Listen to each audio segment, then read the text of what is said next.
You're about to listen to TADPOG, Tyler and Dave Play Old Games. It's a comedy video game podcast.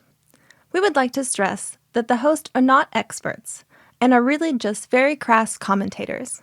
Seriously, this is an explicit podcast that happens to talk about video games sometimes. So please enjoy this pretty okay podcast with Tyler and Dave.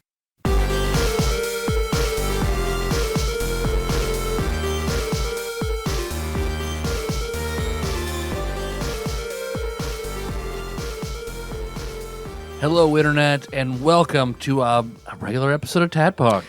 I brought my dice and my character sheet and everything, and you even was like, well, we could just do a secret subspace campaign. Subspace side quest. Yeah, side quest, that's right. You get lost in subspace for a while and make some imaginary friends that then go away when you wake up, so it's a perfect one-off. I know, it's great. Let's do it. Are you ready? Okay, yeah. Okay. I could do that shit. That'd be All right, halfway through this episode on Wing Commander, we're going to do an impromptu D&D We'll just divert session. it to 5 minutes of D&D.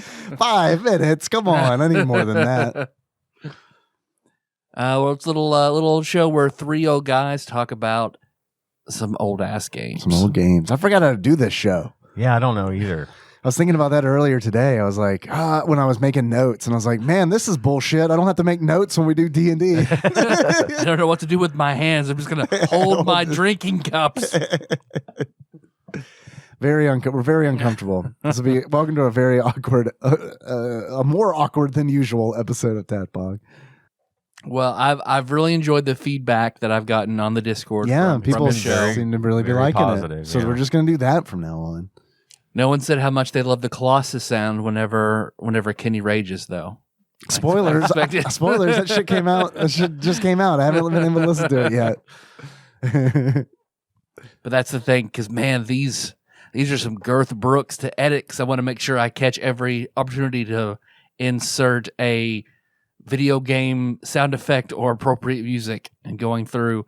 Also, trying to streamline my DMing more. Yeah. Because I noticed, man, I am laying on the likes, Really? the verbal filler pretty Well, you're fucking heavy. You're winging it. Yeah, a you're lot of thinking on time, your though. feet. I mean, and that's not always easy to just, I do it on the show all the time. You just Well, I've did it. been With looking- I do too. I constantly, like, whenever I'm editing, I'm like, okay, let me count how many times I said like in that one sentence, in that single sentence. I wouldn't have noticed. I didn't if notice. you hadn't pointed I it didn't out. until I listened to it. I was like, Yeah. damn. I get that though, because seriously, when I am editing, I have done that before, where it's like, I just said it. Where Yeah, you just count how many times I say like in a it's the way we sentence. talk. Listener, that's your new job. Please If we're Please just talking, God damn it, let's start over. Hello, Internet. Thank you, Ian. Hey, Shit, I'm fucking done. I'm out of here. if we're having a regular conversation, I'll leave that in. But whenever I'm like whenever I'm trying to describe a scene, Yeah. and I pepper in all the verbal filler, it frustrates me, because then I want to make sure I'm cohesively describing the scene and not throwing everybody off. Because I watch enough talking heads like David Pacman on YouTube is a You mean David Byrne fantastic from the Talking Head? Yeah. Man, that works, doesn't it? it really does. David Pacman is a liberal talking head. I don't know him. So, yeah. David Pac-Man? David Pacman with a K instead of a C. But All David right. Pacman. That's to throw you off. That's so you don't know he's really Pac-Man. Well, he doesn't Pushing want to a- infringe on a copyright. Yeah, pushing a Namco agenda. Yeah, exactly. He can speak. I will watch one of his videos and watch him speak in a steady, perfect flow for 30 minutes without ever using any verbal filler, at like a good pace and a good volume. And Yeah. it's just, Is it improv? man, I want to though? be able to do that. Yeah, that's a good question. Is it rehearsed or is it read off a teleprompter? He could be or- reading from a teleprompter. 'Cause, I mean, you give if me he shit does, to he's read. really good. If he Yeah. is, I could not tell. Yeah. Same for his name is, and I'm going to use verbal filler because I'm thinking. NC Hammer is a Naruto theory streamer on YouTube. MC Hammer? He's back? He's back. November Charlie Hammer. NC, like NC-17 Hammer. There you go. And the way he can touch this. He can go Please off. touch this. Please. It's sorry. That's very good. That's very good. He can riff on Naruto we're funny. I love for us. 45 minutes. We're very clever here. And never use it either. So I've been watching a lot of videos on how to eliminate that. Yeah. So when I'm speaking, you hear me say period or pause. You're supposed to say that out loud so you will listen to yourself when you need to stop and not use verbal filler. I see. So it'll be fun. It'll be fun. All whenever right. you just hear me. Oh Okay. yeah, that's pause. Okay, that's great. And also like the Don Draper technique of just slowing down what you're saying so your mind can catch up to the next thing you're supposed to say. Yeah, but also talking slowly can also draw people in to listen to you. It fucking turns me off hardcore. Oh yeah? Yeah. Yeah, because Nikki talks slow, and a lot of times it's like, hurry the fuck up and say what you're going to say. Please. Get that. Jesus Christ, please just say it. Just say it. Say the thing. I don't say that because that would be mean, but I'm thinking it. Well, and I'm also, Tanya will do that too. She'll stammer and she'll like get stuck trying to come up with the word and know what she's trying to say. Yeah. I've known this woman my whole life. Yeah. And I'm like, uh-huh. Just say it. I'm going to say the word for you. Yeah. You got to count to 5. Yeah. Yeah. My wife is perfect and I love her. Yeah, I know. That's It's fine. great. What's that like, man? I'm fucking happy for you. Man, lucky Tyler over here with his filler words, training his brain. Pause. I mean, I love my wife too, but Jesus Christ, fucking talk like 20% faster. Is there a times 1.25 speed to marriage?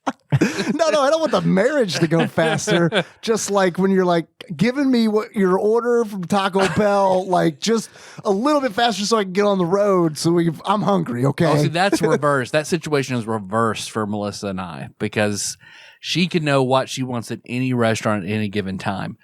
I want to look at a menu even if she's asking me what do you want from McDonald's. Yeah. I can pull up their website, McDonald's.com. They have What's on their secret menu? What sounds good? Yeah. Arby's have anything going on right now? Yeah. Oh, it pisses her off. You know what? It's from goddamn Arby's. What do you want? And then you settle for the shit you usually get. Yeah, pretty anyway. much. Yeah. Well, see, man, I love Henry because, like, when we go to a restaurant, it's like, what do you want, son? What I always get? Good boy. Yeah, that's great. Me too. What do you want, honey? 20 minutes later. All right, the thing you usually get? Okay.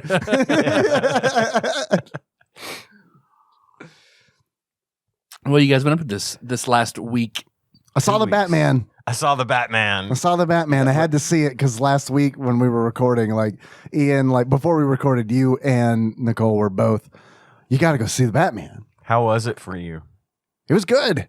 Good. Yeah, it was good. I liked it. I really liked it. That was going to be one of my talking points today was just the fact that I finally broke out of my shell, made it to the movie theater for the first time in probably Decades. since Endgame. Yeah, you went longer than I did because I went to go see Ghostbusters Afterlife. Which and I went to see would have Spider-Man. loved to have seen in the theater. Also, I would have loved to have seen Spider-Man in the theater. So I broke quarantine for those two. Gage got a couple of tickets and to go, and we were going to sit with Cohen while he and his wife go see this movie, and then they found out that it's 3 hours long. It's a long movie. It's every bit of 3 hours long. Yeah, Henry wanted to go, and I was like, I don't think you're gonna like it. It's 3 hours long, and from like all the trailer that I've seen, I don't think you're gonna like it. It's not your everyday Batman. It's I made more I made the right call. I don't think you would have liked it. Well, we wouldn't have taken Cohen to see Yeah, it that was the other thing. Nicole was like, it's pretty violent. Scary It's like, and violent and everything. But I broke out of quarantine finally because Gage had the extra ticket. She found out it was 3 hours long, didn't want to go. Yeah. So they Valid. all went to the park. We're down to 3 people with COVID in the hospital, so it's at an all. The map looks pretty good too. There's a lot of orange on that map and some green. It updates tomorrow. I'm looking forward to see what the Kentucky map looks like. But yeah, I was really glad to go and be able to see that really loud, scary, flashy movie. Yeah. In person. It was fun. It was a great movie. I thought Pattinson was a great Batman. I thought he was great. To me, this may be unpopular opinion for a lot of people, but I don't give a fuck. I like him the best, except for Michael Keaton, because I'm a Michael Keaton guy, and that was the first big Batman movie. I like Michael Keaton a lot. Yeah. I liked him as Batman a lot as a kid too. I did too. I still like him as Batman. Yeah, it's For tough. It's more tough. nostalgic reasons. It's tough because Batman, like in film, has evolved so much since then. Agreed. Like going back and watching that is like, ugh, I don't know. But here's how I deal with it. I'm like, I fucking love him as Beetlejuice, Yep. and I still think he's good as Batman. I do. But I think Beetlejuice was his finest. I thought he was hour. great as Vulture. He was an Spider-Man. excellent Vulture. I want to see a Batman Beyond movie and him be old Bruce Wayne. Yeah, that would be awesome. It's just that's a tough movie, I feel like, because after hearing everything about like Tim Burton, like not really knowing anything about Batman or anything, like going into it, it's kind of like that information gets Who's the most thrown in there. penguin-shaped actor? Well, that's Danny DeVito. That's Danny DeVito. So go ahead. Call Dom DeLuise. Oh, he's not available? Danny DeVito.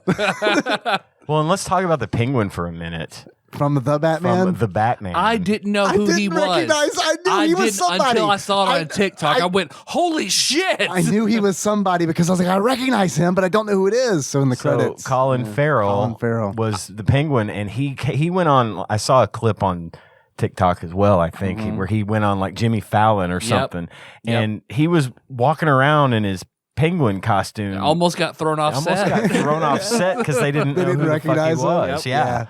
That's awesome. I didn't know that. It was because I knew spoilers for the Batman, so we'll go ahead and openly talk about it. Spoilers. If fast forward 5 minutes. 5 minutes. Okay.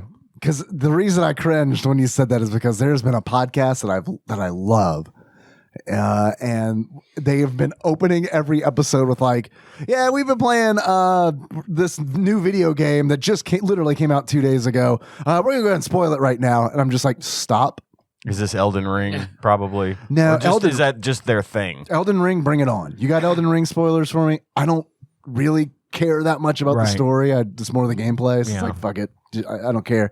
It's other stuff where it's like Horizon Zero Dawn, where it's like, I'm going to play that probably in 10 years, and I don't want the story beats because that's important to that. Yeah, no, that it game. is. I get that. Yeah, because that's 50% of the reason you're playing is for the story progression. Right. So, but no, I don't intend to spoil Batman by any means. Okay, because there's one thing I wanted to say about go for it. And there's whatever you're comfortable talking about. I don't care. Yeah, go for it. If you haven't seen the Batman, we're going to talk a little bit about it. Just a little bit. Get spoiled. Just don't stop the podcast. I'm watching my timer. Fast forward it. So okay. I thought Colin Farrell was okay. So starting now. All right. Okay. You get timers on? 5 minutes. Because I got shit I want to talk about too. Yep. So, okay. I'm going to get it. You got to shit on the floor. Yep. Okay. I thought Colin Farrell was who I assumed to be the Joker at the end.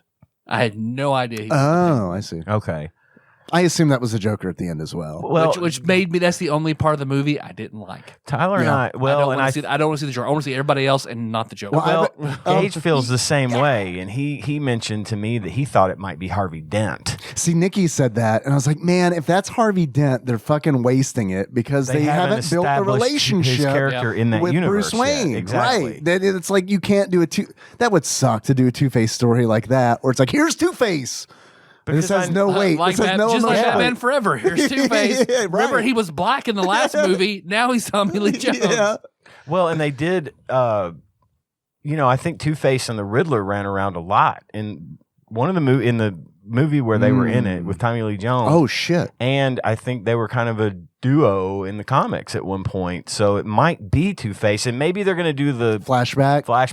That's the way to do the it. history thing. That would be the way to do but it. Gage is convinced that it was Two-Face and not Joker because I think I got to say he looked more like Two-Face because I mean, like, did. I don't. If they're doing Joker, they're doing some weird shit with Joker. Given Pattinson's age, would Harvey Dent have to be Thomas Wayne's friend, and that would make sense for him to be committed now? Maybe, probably, yeah. Because he's not going to have like an old lawyer friend now at the age he's at. For sure. And it's only year 2 of Batman. Like he's only been doing Batman for 2 years at this point in the by the time the movie ends. Sure.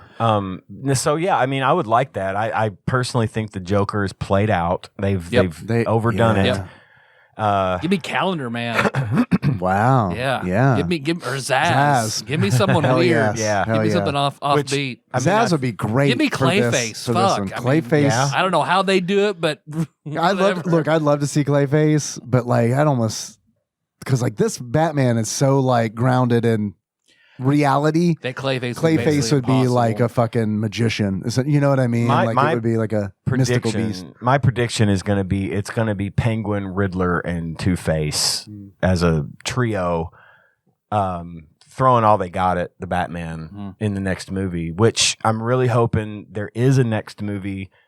I don't want him to bleed it to death. You know, I don't necessarily even need a trilogy. I just want more of the same. Because the way just the way that it opened with the Batman, it just popped up and it said the Batman, and the movie starts. And that is different. That is fresh. But it was so. I thought this one, you know, Batman has always been sort of a scary guy to me, and I've always really out of all of the DC comics and everything else, Batman has always been my guy. I've always liked his character. I mean, he's the most. best DC he is character, and he's the most probably I would say well developed. I mean, you've got Superman, which that's Superman, right? Sure. Whatever. But when you think about Batman, there's so many different ways it can go and has gone. I watched Titans, and he's a different guy in Titans, and you know, we've got this version of Batman, which is probably the darkest, most sort of. They made Gotham. It never stopped fucking raining. It was always dirty and dark. It felt gross. It felt like a really terrible place to be, no matter where you were. And the fact that Wayne Manor is in the middle of Gotham City. It's not even Wayne Manor. It's just the Wayne Enterprises building, and he lives there. Yeah. I loved all that. I loved the fact, but I got to tell you my favorite part of the movie. The scariest, most favorite part of the movie is, especially getting this effect in the theater, is when he started up the fucking Batmobile. Okay, how much time do we have? We can renew it for another few minutes. So we're out of time? Are we out of time? We have like 30 seconds. Okay, I'm sorry. I thought the Batmobile was awesome. That whole fucking scene should be out of the movie. That whole thing felt like, oh shit, it's a Batman movie. We gotta have a Batmobile. He fucking chases the Penguin. The Penguin kills more people on the fucking interstate than anyone else did in the movie. It's never mentioned. Then what do they do with the Penguin when they catch him? Throw him in jail? No, they just fucking let him go. You see him at the end of the movie. And it's like, oh, weird how they put this guy in jail, but not him. So I was like, that's a fair point. So it was the most unrealistic part of the movie. I was like, that sucks. But I really loved it. But I know, it was great. I but did it was love like, him revving the engine and shit. Like, no, it sounded great, and I get it, but it was just one of those where it's like, motherfuckers, this is a 3-hour long movie. You got to edit it. You have to edit this fucking movie. What do you take out? The shit that does not impact the story at all. Now, it would have been fine without it. But it's a great scene. It's a great action scene. I would have been lacking because the Batmobile is always the thing. I hear you, and that is definitely why that is seen as in the movie. They had to have something. But that felt the most shoehorned in thing. I get it. Because I don't know. Yeah, no, you're right. I get it. But I also totally get why they put it in the movie. I just wish they would have like approached it from like a filmmaking standpoint as opposed to a fan service standpoint, because I feel like a lot of the movie blends that so well. But that one was one of those where it's like, man, guys. Well, I know we got to stop talking about the Batman. We can extend it by 2 more minutes. Okay, no more spoilers at this point, Till right? we get to 20 minutes. Well, I only had one other thing to say. I have one more thing to say. You go too. ahead, though, because mine's not even Batman related. If you like the Arkham City video games, you'll love this movie, because within the first 20 minutes, I was like, oh, they played Arkham City. And they were like, whoa, this is good. Is what it should be. Yeah. Let's make a movie that's like these games. And that's I don't know if that's where the inspiration came from, but it really feels like that. Even the fighting, even in the scene in the beginning where he's like fighting the Joker gang, I was like, that's how you fight in Arkham City. Yep. That's where it's like wrong. there's groups of enemies, and it's like sometimes they hit you. Yep. And they break your combo, and it's like they fucking really, I feel like, really drew inspiration from those games. You're probably right. Now that you think, I didn't even think. It made me want to play them. That's how how I realized that, because I was like watching the movie. I'm like, fuck, I want to play these Arkham games. God damn, those are good. My only other talking point, this is Batman's not Batman related, so you can mark it or whatever. My only other talking point was I finally got to see Spider-Man. I finally got to see it. Nice. So I'm caught up. I'm caught up now with everything in the MCU. What'd you think? I loved it. It was great. It had that moment, which I'm not going to talk about, that I did not see coming. I didn't either. I hadn't been spoiled. I had not been spoiled on this movie. That's somehow. Amazing. Alternate Uncle Ben. Yeah, It's because exactly. It's because I got off Facebook, and so I didn't see any spoilers. If I happened to catch the word Spider-Man on Reddit, I just kept scrolling real fast. Sure. Super hard to do, but I managed to avoid getting spoiled on that. So I had that impact hit me. Tanya had been spoiled on it, apparently. Cohen spoiled it for her, but not being a jerk. He was actually upset about it and wanted to talk about it. So he talked to her about that scene. Oh, yeah.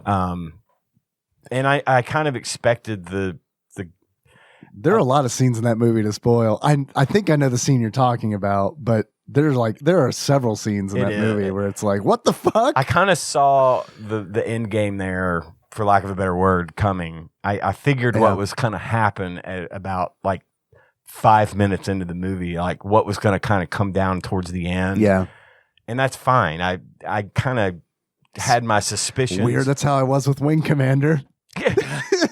Which we will get to. Yes. Given the nature of the villains in the movie, I had my suspicions. Yeah.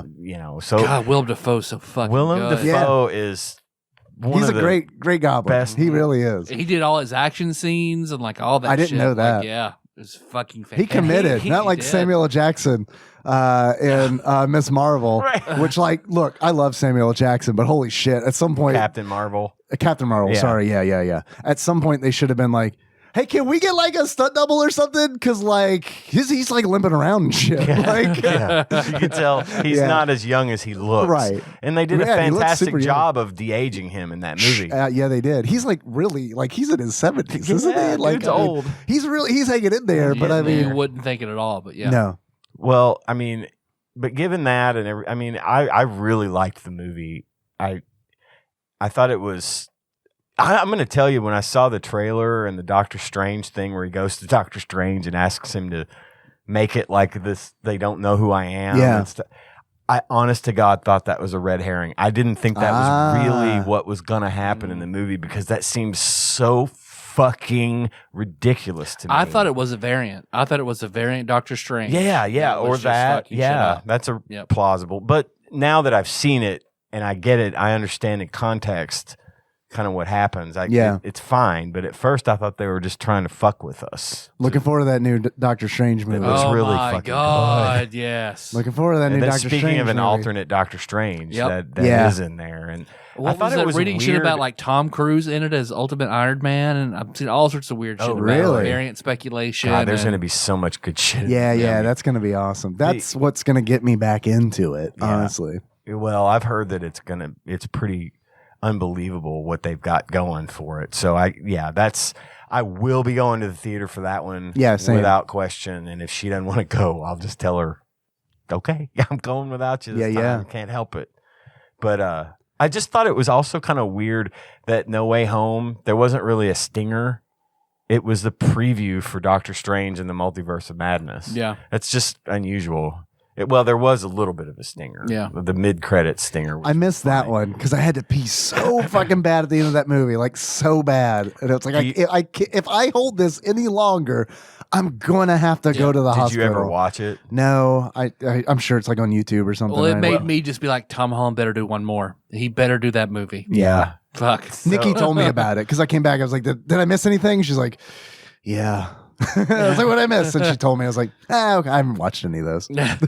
Well, I mean, I'm glad it is a separate thing. It's the way that they opened the window for something now separate. Introduced that into the official MCU, which is crazy. Hell yes, do it right. That's going to make a great next Spider-Man movie, because now I'm thinking Flash Thompson and the whole thing is going to come. If they do that, if they do, you're talking about Flash in the symbiote suit? Yes. Hell yeah. I want that to be the case. But because not, Flash is, but not that, no, that guy. Not this, that Flash. This, No. this Flash? I want it to be him. Yeah? Because like he's been sort of the comic relief this whole time. Okay. To have him emerge as this to be an American ridiculous badass supervillain, because you know he's just all about attention, and he's all obsessed the dark with Spider-Man. side comes out, and you know he was such a shithead to Peter Parker. He's got to go to war though. He's got to lose his legs. That's a big part. That's a big part of it. Is that suit gives Flash the power to fucking walk again. Yeah, like that's huge. Like that's a big like motivator where it's like, yeah, this thing fucking sucks, but I could see it. I could see it working somehow because I think he would be the perfect, not perfect choice for Venom. You know what I'm saying? So anyway. All right, I'm done. I had to get that off my chest because I've said for the last, 6 months how pissed off I am. I never got to see Spider-Man. You got to see it. I got to see it, and I'm happy. And it wasn't spoiled and for it was you. Not spoiled, and that is and I'm amazing. Happy. Yes. I watched Turning Red, the new Pixar. Oh, I haven't seen that Pixar one yet. joint. It's good. I've heard it's good. I kind of want to take the kids to go see it. Yeah, we saw it on. It's on Disney Plus. Disney Plus. Oh, is it? Okay. Yeah. And yeah, it's great. Highly recommend it. Yeah, I think the girls will love it. Henry and I and Nikki watched it. Cohen loved it. He thought it was really good. Yeah, it's good. Even though he probably didn't understand the theme, right? But he still enjoyed the big red panda. Yeah. No, they did a great job with that. Where it's like a lot of different people. I mean, it's Pixar. A lot of different people, different ages can enjoy this thing. Sure, and they nailed it. Been thrown under a little bit of controversy. Really, because it deals with female puberty. It deals with a girl. That's what the movie is about. I know, and what's the problem a lot with of that? people that are just up in arms about why you're going to make a cartoon about a girl getting her period because it happens. Because it happens, and it's normal. No, it doesn't. No, it doesn't, girl. No. Maybe we should normalize this so girls understand what the fuck might happen to them. No, I thought it was great. Yeah, I mean, yeah. But anyway, yeah, that's ridiculous that people would be upset about that. Ridiculous. Because what the Kinsey report, where they did the whole study of men's sexuality and talked about all the male experiences and like this huge multi-year study where Kinsey interviewed every man under the sun, getting every story, making all this infographics. And it was a huge hit, like this big study in human sexuality, but just from the male perspective. When he tried to do it again with women, it did not go over at all. Like, what do you mean? They didn't want to participate? Or well, he got people to participate, but their people were upset. They don't want to know about anything sexual about their grandmother. Or the general public was upset. The general public, you mean? did not buy it at all. Man, it kind of he sucks. crashed and burned after that. It doesn't kind of suck. It really sucks for everybody. Where it's like, yeah, we're repressed about this. Well, and the thing is, it's been that way forever. I was talking to Tanya about this, and she told me it's been like this forever. She didn't know what the fuck was going on when she got her first period. Yeah. And she was freaking the fuck out because nobody bothered to educate her. Yep. At that point, her mom and dad had divorced, and she was living with her dad, and she got it in school. And was like, what the fuck? Yeah. And ended up going home, and then his dad's girlfriend had to kind of coach her as to what to do and what to expect and all this stuff. And I'm like, God, why would you not warn someone well in advance that, hey, this is going to be a problem for you forever, by the way. Well, Melissa didn't know either. Her parents never talked about it. So she just had to what was she, like church camp or something? Like it was a whole, so she just made sure like the girls never struggle with anything like that. Yeah, that's excellent. And I think that's the way it should be. Period. Not pause. Period. Pause. Specifically. Very, very good. Very good. Well played. I saw Ghostbusters Afterlife again. Oh, yeah. I need to watch that. It's a great movie. Henry's, it is. Henry's best friend, he had a birthday party and they rented out a theater in the Cinemark. Oh, sweet. And he wanted to watch, his best friend wanted to watch Ghostbusters Afterlife. So yeah, they got a group together. And we watched it again, and it's an entirely different experience. The second time. I don't know. I don't know if it's because it was the second time or if it's because I could not fully invest myself in the movie because it was one of those where it's like got to keep an eye on him because it's not he's really good in movies, but this was a birthday party combo. So kids were all over running, it's friends. fucking it's insane, right? Yeah. And it's like it was a little tougher. We watched it a second time with our grandson, with Cohen, and I still liked it. It didn't have obviously the same impact because I knew everything. Right. Okay. Happening, but I still enjoyed the movie. I did too. I still got a good laugh out of it, and it was fun. Yeah. So I think you dig it, Tyler. Yeah. I think you dig it. Yeah. Because Melissa, I need to watch it. Yeah, Yeah, it's for good. sure. She's Ghostbusters fanatic. Yeah. I've never seen the first one. if she's a Ghostbusters, You haven't seen the first one? Oh wow. Yeah, the first one's I mean, the You first guys- one's I think I've holds seen up. enough to understand it, and Yeah. I've seen bits and pieces. Oh sure, I'm sure you've seen a bunch but of then clips. I've seen 200. You've seen the cartoon though, right? So you got it. Yeah, so I You got I it. see the cartoon. You got it. You're good. You're I good. would recommend giving Ghostbusters 1 a full watch through. Yeah. It's because it's not just to get you already know how it all works. I get that, but just the way that they play off one another, the actors, and the dialogue and everything. It's worth a watch because it bears heavily on Afterlife anyway. And there's a few subtle clues and cues, I should say, in Afterlife that nod back to the original that make it that little bit of fan service a little bit more rewarding if you kind of know what's up. And Ghostbusters is a funny movie. And it's funny. I mean, that's Bill like- Murray. Bill they're Murray all is great. just great. No, Dan Aykroyd. Honestly, I think it might be the best movie Dan Aykroyd's in. Could be. I mean, I think they're all really good in it. I think it's a funny movie. And I think it's a funnier movie than Ghostbusters 2. It's funny in a different way. Ghostbusters 2 is kind of like That was a cartoon that's a movie, kind of, sort of, like it gets into like some really like wacky stuff, which I loved as a kid. sure. And still do. I still like Nothing wrong Ghostbusters with too. it. I think it's a little scarier.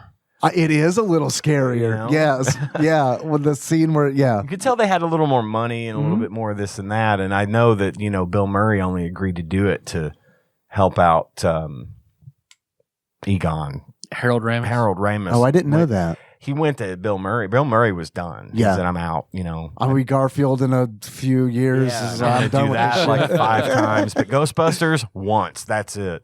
But he went back to Harold Ramis, went to him and said, look, dude, I need this.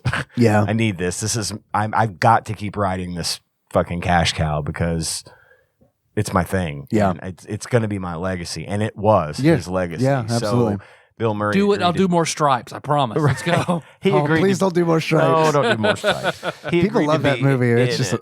it's old fashioned to me. It's old fashioned and it's not culturally appropriate these days. It just doesn't. I must pretty, be. It's pretty. Did I watch a different Stripes? No, Do you it's watch the just Comedy not. Central version? Probably. Maybe. When they cut out. I've never seen it. I only know it exists because they showed it like every weekend on Yeah. Comedy Central for like a People year. love Stripes. There's just I stuff from it's- movies like back then that Sure. don't fly well with Sure. people. With me, I don't care. I've always liked Stripes. I Yeah. just thought it's a good movie, but I feel like Stripes is one of those movies where, like, when I watched it, I was like, man, this is for people who are like 5 years older than me. And that's not like saying that it's a bad thing. It's just that we've talked about this on the show before, where it's like how quickly comedy changes. Like, and I don't know, like some of it I feel like is timeless. But Yeah. then like some of it I feel like doesn't age well. And honestly, like Stripes is one of those where it's like, man, I don't know. it doesn't age You saying well. Porky's didn't age well? What? Oh, You saying boy. Porky's and Oh, Porky's. Revenge of the Nerds No. didn't age Okay, well? so I haven't seen Porky's Pause. since I was a child. Pause. Since I was a child. We talked about Revenge of the Nerds recently. And Yeah. how that I watched that one Again, I haven't seen that one since I was a child. I'd like Don't. to reiterate, It's a just- child. It's just rape that the woman gets into. That's Yeah. just- yeah, no problem. Look, It's not 70% of problematic at all. hentai is based on that. There's a Super Punch Out tournament recently. How did that Hard go? pivot. I was thought about getting into it, and I was like, no. I kept expecting Tyler to show up and whip some ass. Original hardware. I'd have to have it. Oh yeah, I can't do it without you original feel the hardware. difference. Yeah, it's extremely noticeable. You should have texted me. I got you, man. I got You're you. right. I You're do. right. I got You you. do. I have a spare copy of Super Punch Out, a spare Super Nintendo. I could have a spare CRT. I could have hooked that shit true. up, man. You would have tore it up. Well, next one I'll do. It kind of came out of the blue. Sandwich Pope Phil Hawkins hosted a Super Punch Out tournament on Discord. I don't know if it got out of Discord or not. I don't think it did. Like, I don't know if it spilled over to Facebook or anything, but where essentially it was like, hey, it's Tadpog prom weekend and prom is canceled. So Phil like took it upon himself to like put together a Super Punch Out tournament and like put down some money. It was like $5 per, like a bounty for each. There's a $5 bounty, a $3 bounty, and a $1 bounty, I think it was, for each fighter in the game. So I mean, he threw some real money behind this, and top 3 times got the top, the bounties in that order. And then there was a grand prize that was drawn randomly from like all participants that Big Dick Pie Baker Chris Vaughn donated. Oh damn! It's a fucking gonna be good. Yeah, it's a Game Boy. It's a Game Boy with like an IPS screen and like the backlit, and it's really fucking clean looking. It was, I mean, that's really rad of those two guys to fucking do that. Excellent. I had a lot of fun. I played nothing but Super Punch Out pretty much. And it's like, Elden Ring, gonna set you to the side. I've been enjoying the shit out of you, but sorry, I have to get into Super Punch Out, which is a game it's better anyway. It's fine. It's pretty good. It's harder anyway. Okay, so I unlocked the special circuit. This is over the course of a day and a half. Okay, I unlocked special circuit. And Carlo. Good God, Yep. Hoy Carlo. Yep. What the fuck? I think he's the hardest fighter. What the fuck, man? He's the hardest one in the game. He's harder than the Bruiser Brothers. Is he really? That's really good to hear. In my opinion. Because when I was fighting him, I was like, holy shit, there are 2 fighters after him. And I can't do this. So it's like, he is way like Hoy Carlo is insanity. Yep. Insanity. Harder than any fighter in Mike Tyson's Punch Out. Like, I mean, and I've just recently played and beat Mike Tyson's Punch Out. So this is like a really good like time frame to compare. Super Punch Out's so much fucking harder than Mike Tyson's Punch Out. It's ridiculous. Really? Yes. What do you have to do to unlock the special circuit? You have to be undefeated in every other circuit. Oh, So, okay. I gotcha. Which I thought when I heard that, I was like, fuck, that's so hard. And then it was okay. Because once you get through a circuit once, you can do time trials. So you can just practice the fighter that you're having the problems Gotcha. with. With me, it was Macho Man's only the real Super real Macho threat. Man was one that I had to practice a lot. But like, what's great about it is this was all based on, like, in the tournament, it's all based on fastest time. So it's like, we've talked about this on the show before. Like, I'm the kind of guy that's like, when there's a fighting game that I like, I will go into practice mode and I'll practice the combos and like do that. So like this kind of shit is like in my wheelhouse, where it's like, fight Super Macho Man for 4 hours straight, no problem, got it. And it's like, I'll just do that, and it's fun, it's relaxing, it's like therapeutic to like work this useless skill. Please watch Summoning Salt's video on Super Punch. Yeah, It's the Henry most and I recent started one. watching it. Yeah, God, we good. We started watching it, but we haven't finished it yet. And I know like some of the folks in Discord were mentioning that video too. But like, yeah, like it was really fun, and it was fun to like. I went to speedrun.com, and they have a guide section on the page, and I went to the guide section, and it's like there's a really cool like primer video on how to speedrun Super Punch Out, and it's like I went through the first circuit of that, and then at that point I was like, I'm just gonna do my own thing from this point forward. But even that was like a lot of fun, like getting like a really, really low time on like Gabby J and like all that. It's like, that's like, wow, this is fun. And like the bald bull fight is a lot of fun. Piston Hurricane is like he beat his super ass. easy to get like a really fast Yep. time in. And it's like, man, this is cool. I can see the appeal to speedrunning, particularly this, but man, That's a commitment. Because Summoning Salt talks about how there are scripted fights and then unscripted fights in Punch-Out. And it's the unscripted fights that scripted ones are really fun. You get that rhythm down. But the unscripted ones, it's sheer cruel luck. Yeah. As to like Dragon Chan. Dragon Chan has to do his quick heal. Otherwise, fucking throw the runaway. Throw the trash. Because if he kicks, which he does 50% of the time, game over. Throw it away. I forget who else is like that has a really random. Macho Man a little bit. Sandman's a scripted fight. Sandman's not bad. Masked Mass Muscle isn't bad. I had trouble with him. Like I had to like really like timing that spit. Yep. Like that was a little tricky. Yeah. That's a good game. And I know we've done an episode on it, and I feel like my like stumbling block when we did that episode, I can't remember for sure. I think was Aaron Ryan.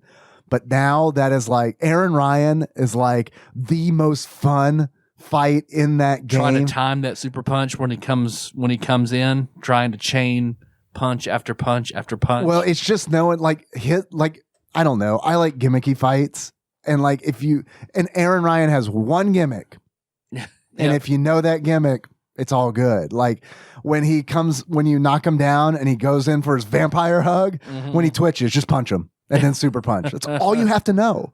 And then it's like if you just like get that, if you just do the read right every time, it's like you're gonna have a decent time on that fight. But like when you don't know that stuff, it's frantic. Because it's like, hey, he's sucking me, and he's gaining life, and he takes so little damage when I hit him. Yep. Yeah. So like just knowing, I don't know, it's a good game. Well, I remember it's a good game. From watching some of those videos, and finally figuring out how my brother got such a by accident low time on Bear Hugger. Oh yeah, because no matter what I did, his time was like 5 seconds better than mine. No matter, I did it 100 times to try and beat him, and I couldn't get close. And like, here, Ryan, show me what you did. He couldn't do it again. He had no idea what he had done. But there's that window where you can punch him in the stomach and stun him and dramatically cut your time. Yeah. All you had to do was do that once by accident. And that's why I got that time. Yeah. Yep. Yeah, Bear Hugger is interesting because it's like, I got a good time on him, and it was like, okay, I'm done with that fight. Because like timing those strides to hit him in the belly is like, no, I wasn't good hard. At that. Yep. Yeah.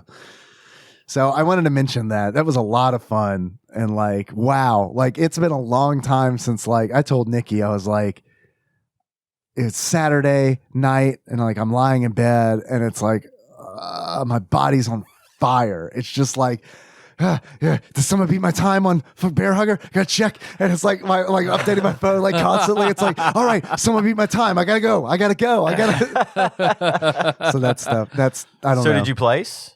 Yeah. I got second place. Nice. Congrats. Thank you. Yeah. I couldn't. My problem was that I didn't get in a special circuit fast enough.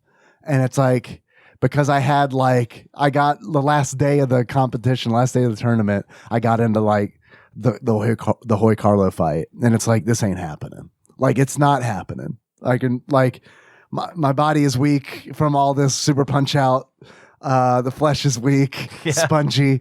I couldn't do it. I didn't have it in me to figure out that fight. He was just too punishing. Like, he just come out, and it's like, none of my punches are hitting. None of them are hitting. And like, he's just beating the shit out of me with his staff. Yep. And it's like, how do I hit him? And he does the one where he sways side to side, so you can't just mash one button. You have to alternate. And then what can he do? Because he will do the random dodges, where just no matter what, just RNG, he's just going to dodge that punch. Really? Like, yeah. Rick is definitely easier. Rick is 100% easier than Hoy Carlo. Nick is pretty close. I think Hoy is the hardest, but Nick comes close because Nick hits so fucking hard. Gotcha. Less room for error. Yep. Yeah. Okay. See, I'm better. I feel like I'm better with fights like that, where it's like, even like Super Macho Man, like you get to a point where it's like his spin punch is devastating. Yep. But it's like, as long as you've learned that, and when you get it down, it's like he's not that bad. But yeah, when you're learning it, it's just like, holy God, that's rough. But it's like, there have been times where it's like, he would knock me out or knock me down, I guess. I'd get up and then immediately do a spin punch. And it's like, I'm down again. Fantastic. So, Willie got first place. He like dominated in special circuit.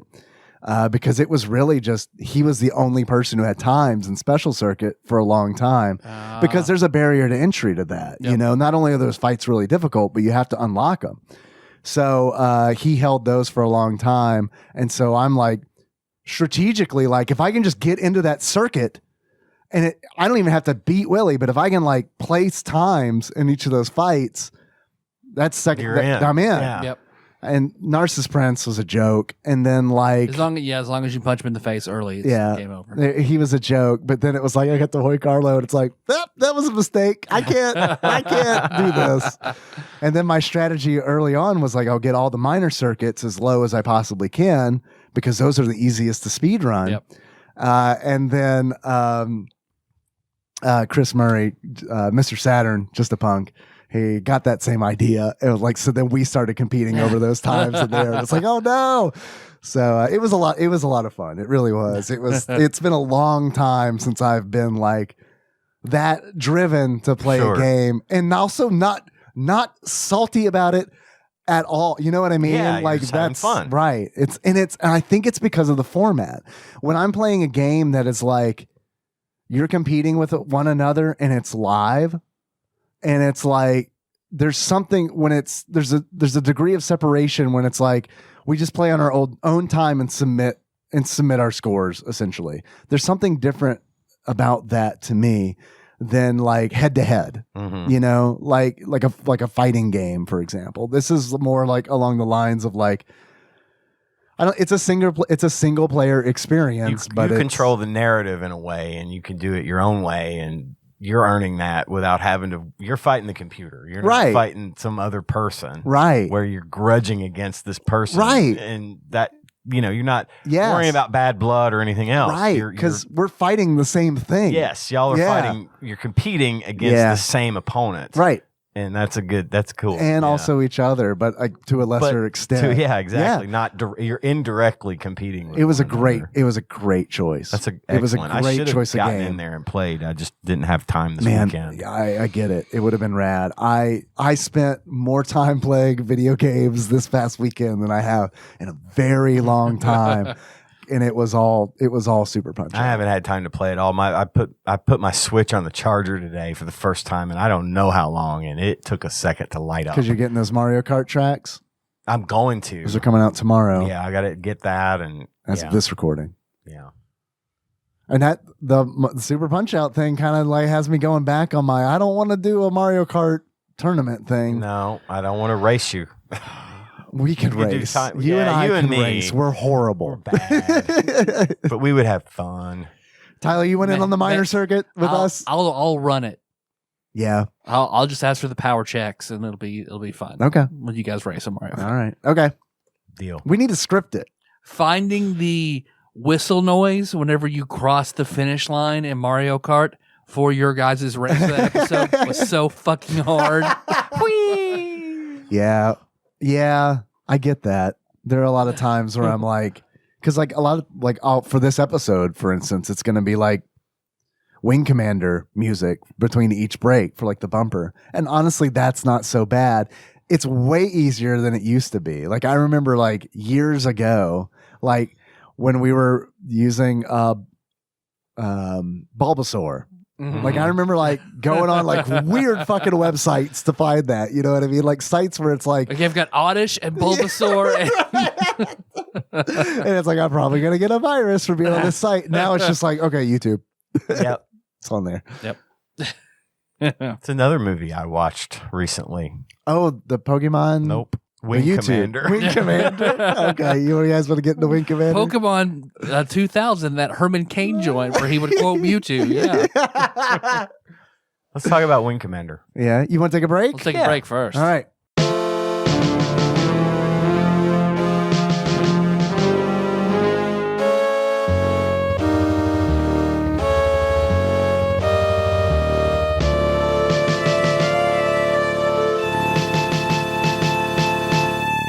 And we're back once again in POG form. Yes. What's up, guys? You want to talk about Wing Commander? You're not gonna like. They're not gonna like what I have to say about it. I don't know. Maybe they won't care. I don't think anyone's It's an going to care. SNES port of a DOS game. I mean, what could possibly go wrong?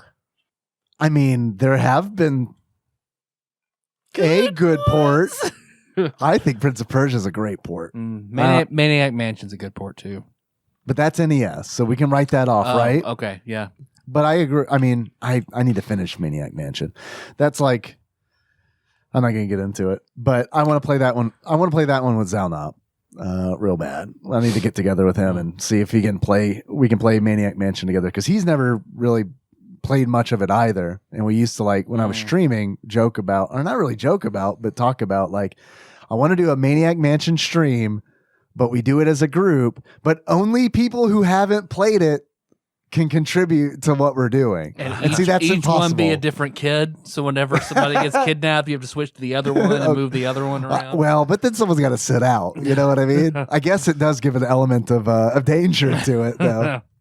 So yeah. So are we gonna lead into Wing Commander? Are we gonna describe what it is? Yeah. You want to talk about what it is? Go ahead. Just. It is a first-person space flight action simulator developed by Origin Systems and published by Mindscape in 1992.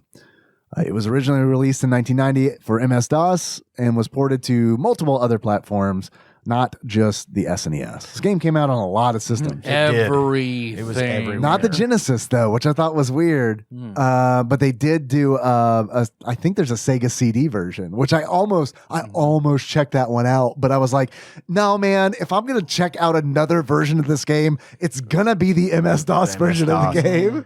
So, Wing Commander was one of my first PC games because my stepfather-in-law, Tanya's stepdad, he's a big gamer, has been since forever, and he gave it to me. He had a copy and he sent it to me. We were still just freshly married, and so this was a while back. it's been a long time. Yeah. Early 90s. Okay, so around the time the game came out. It was probably a couple of years after the game came out. Gage was a little guy, so it would have been about 93. You got it, and you're like, oh yeah, I've seen this on the SNES. Yeah. It was ported 2 years after the original. Well, I ended up getting my first PC, which was a Gateway 2000. Oh, PC. man. Oh, yeah. And Is that the cow box? Jez yes, Ball. it came in a cow box. Jez Ball, man. My father-in-law heard about me getting a PC. He's like, "Oh my God, I'm gonna send you this game." So Yeah. he sends me. Don't copy that floppy. No, sends me the game, and I was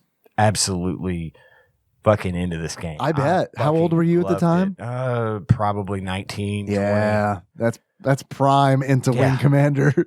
And I played that game like it was my fucking job. I bought the joystick. Nice. Did the whole fucking thing with it. You know, Nice. had to find the right COM port for the joystick. And Oh all boy, that I do shit. remember that. Yeah. Do you have your IRQ set Got properly? my IRQ set. Took forever to figure that shit out. Yeah. I learned how to use computers the hard way. Yeah, me too. The hardest way. Me at 2 a.m. like, shit, I have to fix the family computer before my dad wakes up in 4 hours. Exactly.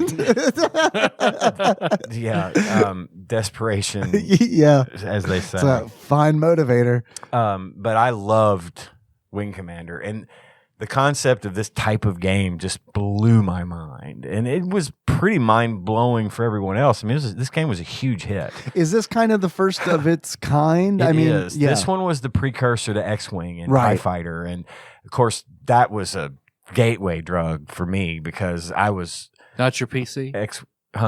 Not your PC? My PC was a gateway. Yeah, drug. Pause. Because when X-Wing and TIE Fighter and X-Wing versus TIE Fighter, X-Wing all those versus came out, TIE, man. I was hooked. I already knew. I was Yeah. like, oh my God, it's Wing Commander, only it's Star Wars, honey. I'm buying this. I could not resist. And of course, I played those games like it was my job. But Wing Commander was my baby. I loved that game. And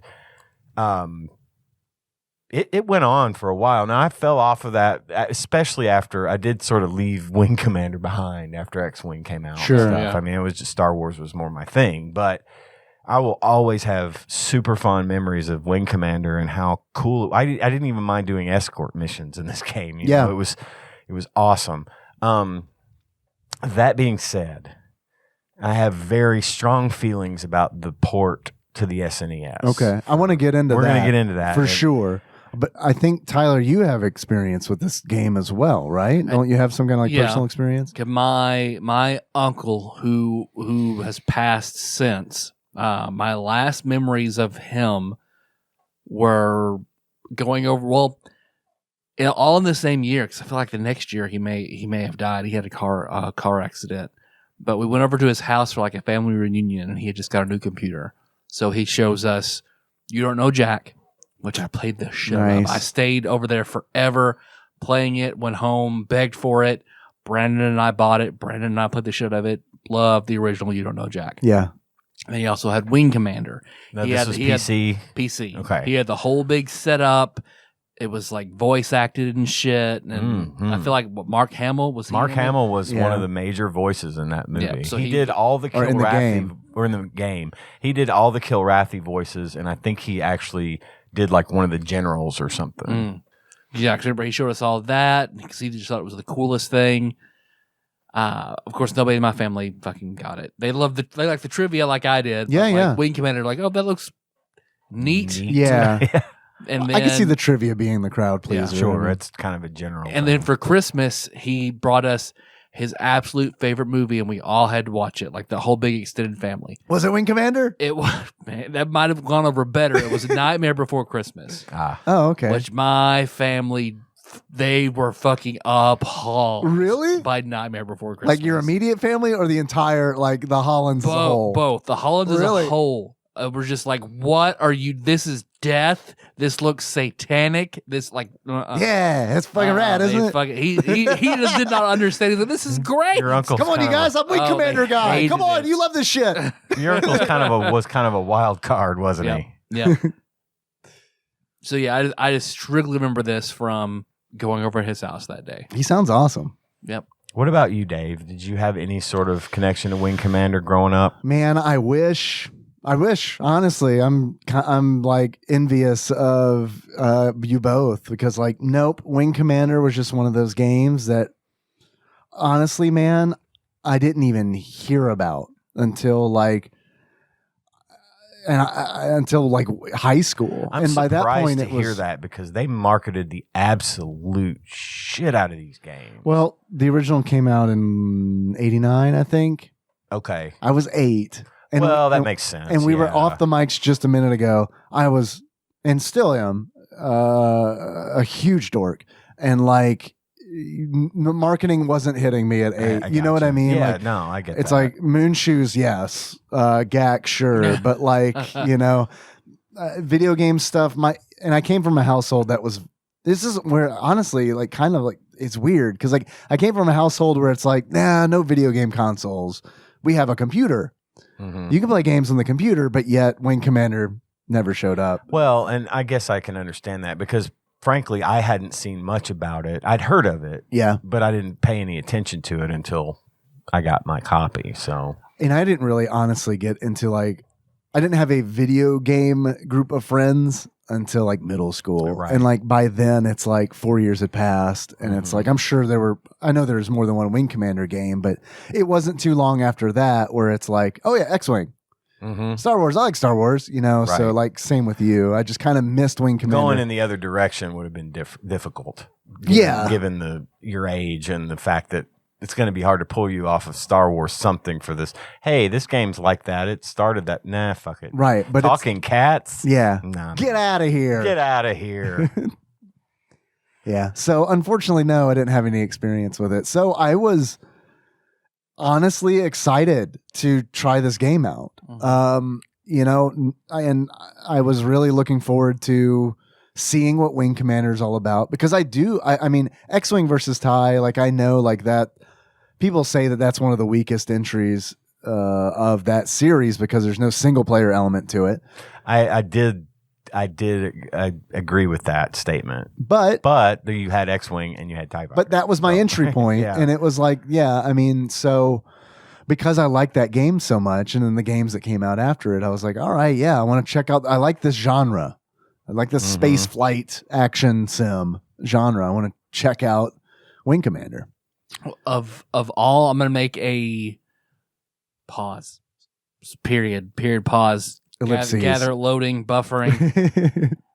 Of all my nerdy shit, I did it again. All right. What did you do? I'm pausing. I said and then you did rolled into it. Yep. Yeah, it didn't even look. Please don't reprogram yourself. Please don't. If somebody we know could give themselves a new laugh, I could fix it. Yeah, please don't do it because okay, it's more important to me when I'm DMing than Okay. if we're just having a casual conversation. Sure. I don't want. Okay, so when we first started doing this show, I don't even remember this or not. I remember I did the editing. Editing regular episodes took forever. Like the amount of time it takes for you to now edit one of the D&D episodes. You would think Or it's like doing cutting out every for the amount of I edit out of those episodes. Yeah, you would think.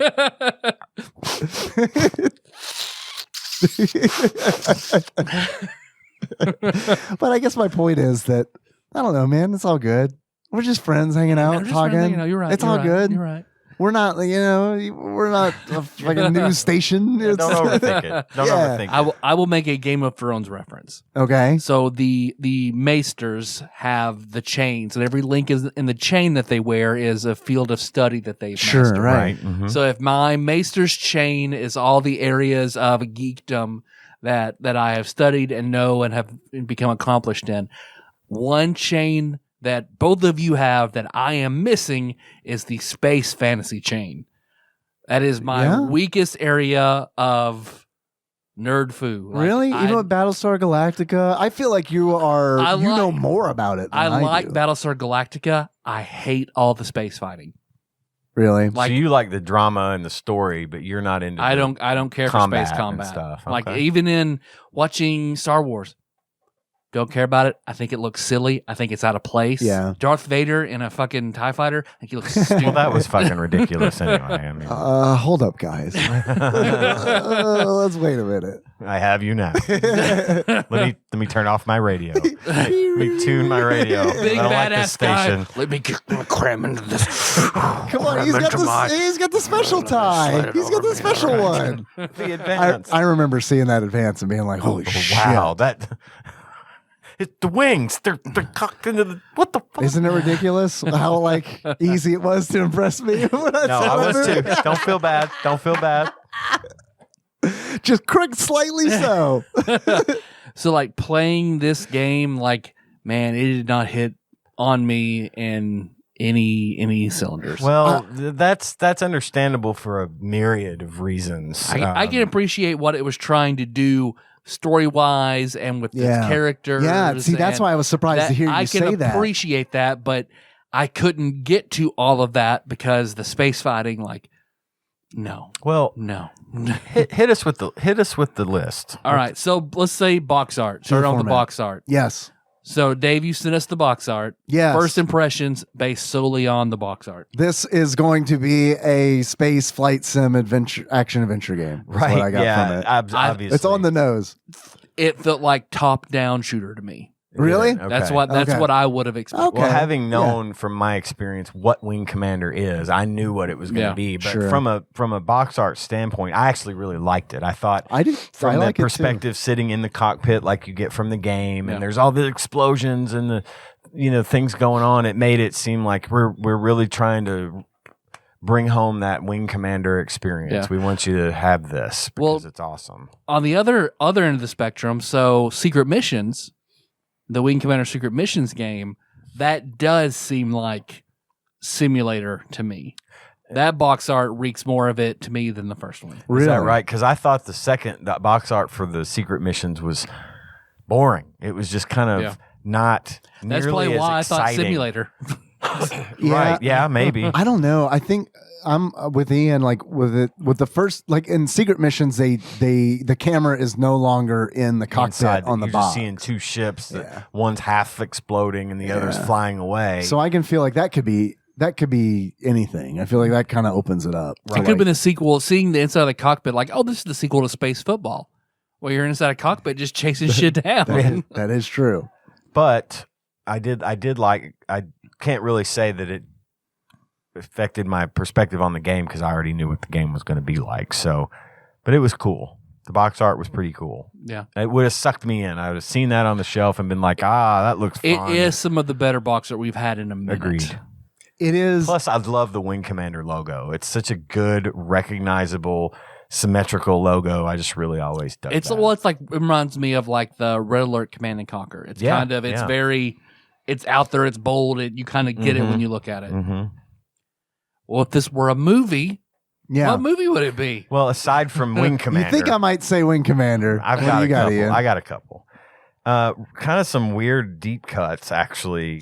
Because let's have a weird deep cut competition, okay? Okay. You go first. Holmes and Watson. All right, that is a weird deep cut. This is the recent one starring Will Ferrell and John C. Reilly. Never seen it. I forgot about it. I did too. So I had, because of like Step Brothers and stuff, because I love those movies and they were so funny, I had really high hopes for this game. I had high hopes for that movie. Both let me down. Oh no, the movie sucks. Tremendously.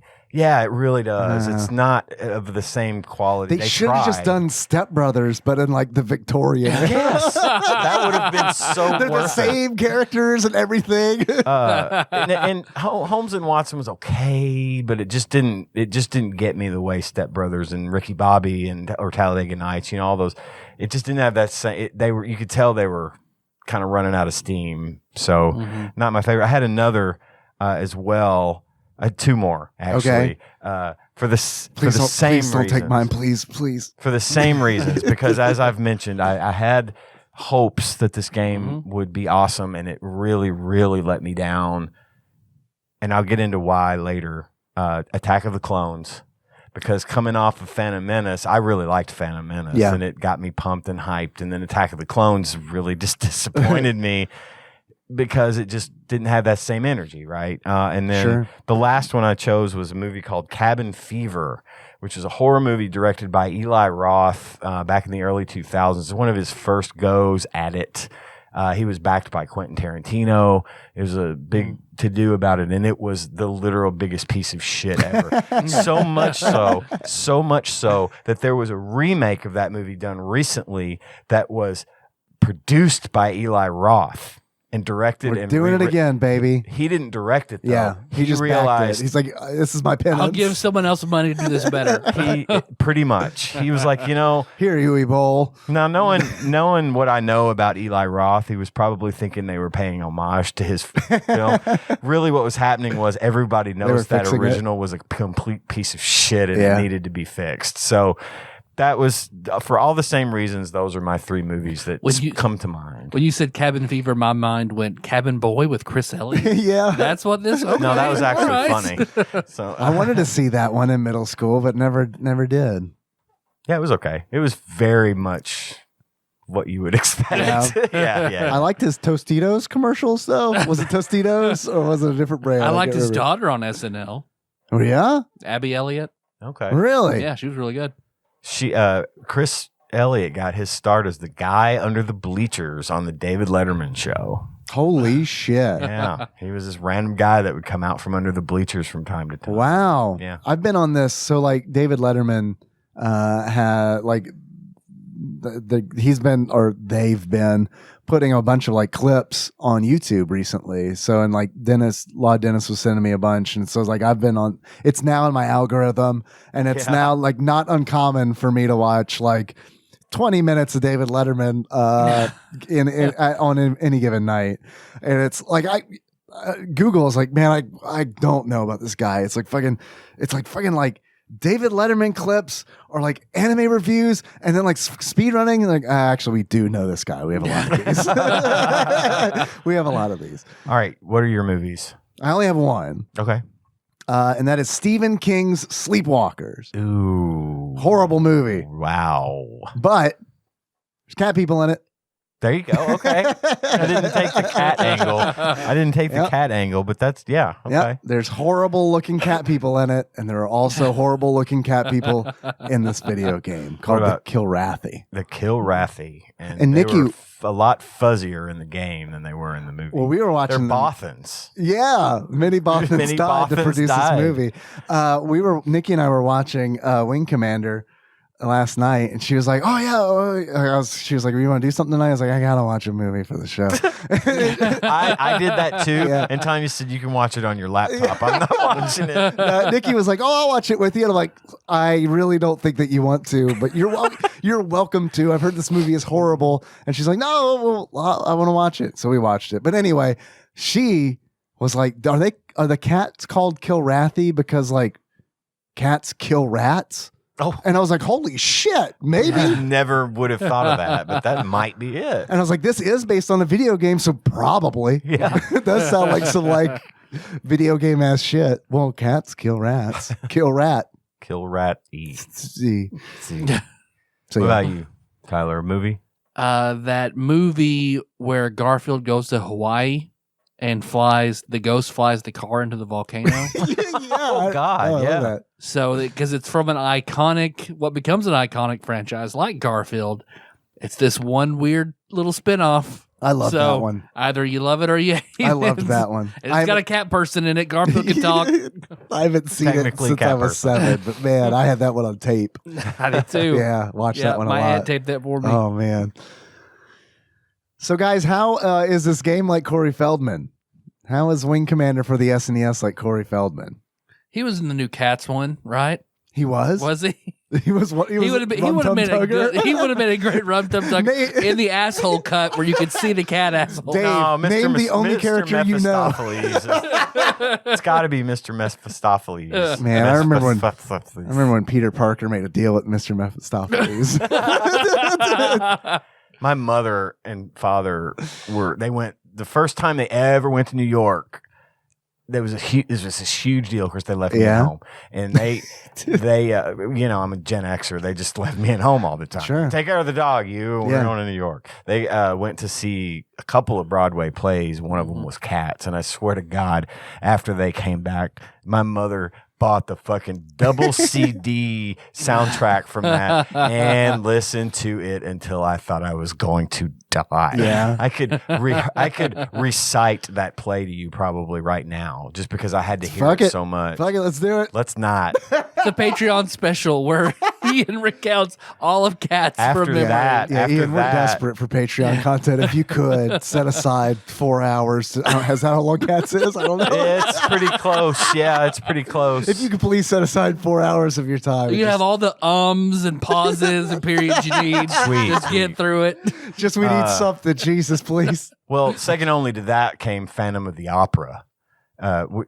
Cats became second to Phantom of the Opera. That was the big one. The sequel to Cats. I did get to go see that one, which was really good in person. Yeah, all the kids are obsessed with that. I've never seen it. It's fucking great. I've seen Gremlins 2 where he's dressed like him, though, playing the organ, so that's probably just as good. The Broadway stage production of Phantom of the Opera is unbelievably impressive. Yeah. And it's very immersive. So, yeah, I really liked it. And then after that came Les Miserables, which also I had to hear until I thought I was going to die. I've never seen that one either. That's good. Yeah, I'm like... The music in Les Miserables and Phantom of the Opera are both fucking phenomenal. I've seen the poster for Les Mis. It's great. I had a T-shirt because I got to go see it in person at a road show version in Evansville. I had a T-shirt, Les Miserables T-shirt with the one with Cosette and her hair is like the French flag. You know that's the one. Iconic, for lack of a better word. Yeah. I wore that shirt until I was like 18 and the thing was falling apart. I loved that. So it's a good shirt. Anyway, sorry, I digress. Where were we? What got us on this? How is this game Corey Feldman. like Corey Feldman? I don't know. I don't have one for that. This is a tough one for me, but I got one.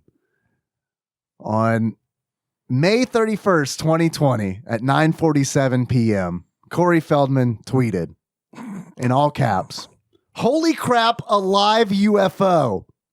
Happening now. Check @ symbol, yees out live, : and then a Facebook link." Okay. That's as good as I can do. Probably, That's how this game is probably like. a wing commander space battle going on up there. Reading the comments, that tweet was fun.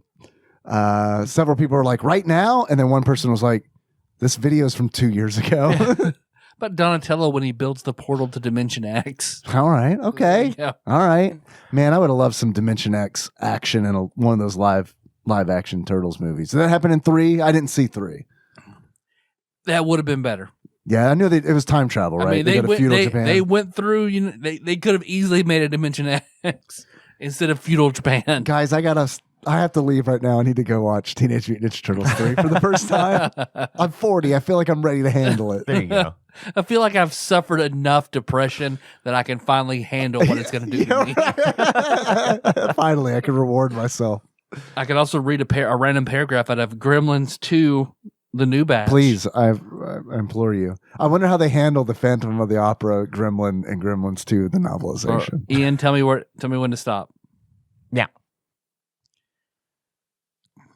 This will be good. She clopped the lid onto the mammoth soup pot. Okay, they didn't know what clopping was back then.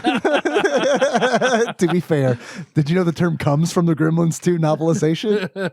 Ooh, now if we step over here, suddenly the lights flashed on and off. The horse is here.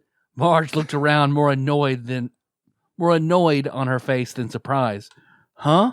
Is this a brownout or something? From somewhere came a tap, tap, tapping. Da-da-da. Microwave Marge gazed around her. Wherever was that noise coming from? When she realized that it was coming from the pot. Now that was when Microwave Marge became truly surprised. Capitals on both ends. So that's the character's name. Microwave Marge. Yeah, she's the cooking host. Yeah, that's when the Gremlins ambush her cooking show. Great movie. It really is. It's a great movie. Please believe me. If you've never seen Gremlins 2, it's really good. What are 3 good things about this game? Well, I have to sort of bridge the gap between one of my good things and one of my bad things. All right. Okay. One of the good things about this game, I thought, was its albeit misguided attempt at being like the original. They wanted to bring the hardware wasn't there for this game. It just wasn't. And the graphics were lacking, but they gave it a good college try. I know Chris Roberts has always been massive. He's the creator of Wing Commander. I know from the movie. He also directed that the movie. I know, yeah. I know he wanted to get that franchise out there, and they spent a lot of time and money doing it. But also for the bad thing that correlates with this is its misguided attempt at being like the original. If they're the same, for the same reasons they're good and bad to me. I like the fact that they gave it a shot because I think Wing Commander is a worthy franchise to be in as many people's consoles and systems as possible. But I also think it was a bad move to try and put it on the Super NES because it just didn't work for me. It's like Space Ace and Dragon. Yeah. Dragon's Quest. Yeah. They tried to be true to the Dragon's original. Lair. Dragon's Lair, Dragon's thank Quest. you. What the fuck is wrong with me? Good Lord. I didn't know any better. Jesus. I said yes. Yes, But that's because you're a good friend and a great improv artist. Pause. I've got a gun. Period. I just think that they tried really hard. They got close. Dude. Yeah, I think they believed in this. They and did. this is why I say that. This game was developed by Origin. Yeah. For the Super Nintendo. It was published by Mindscape, but it was like, I was like, wow, Origin developed this game for the Super Nintendo. And they gave them the specs and said, here's what you can work with. And they said, okay, and they squeezed as much as they could into that. I get it. But it failed. It flopped for me. And I don't know how much of that, and this will be valuable information from you, Dave. I don't know how much of that Never translated for me because I was so into the original, and the original could do no wrong. And then to play this was almost insulting. Okay. In a way to the franchise that I really had a lot of respect for. The old Mario is missing stuff like scenario. that. Yeah. And I don't think this I know it's all about the money and stuff. I see that why they did what they did. I just feel like the end result, you're better off playing it on a PC. Sure. If you don't have a PC, you're better off not playing it, in my opinion. So that's one of the good things I had. Good and one of my bad. The got two other good things. The practice, you could practice. Yeah. When you start the game, you start off, you go into the pilot's lounge, and there's a console. Looks like a sit down video game console from an old arcade, cabinet. And you could sit down and practice and get a feel for the controls of the ship and how it all works. So I thought that was nice that they threw that in there, rather than having you immediately going in and flying missions, even simple ones, because it's just that primer. You had the option to do that. Mm-hmm. Is that in the DOS version? Do you recall, or is that something they added? I do not remember. It has been so long. Before I asked that, I was like, this is going to be a tough question. I don't mean to put you on the spot. No. I understand. And I was trying, honestly, to remember, was this a thing? Yeah. I don't think that it was, but I think they did it for the Super NES. Makes sense. Because this isn't a common... we can't do this. We don't want to just throw you in.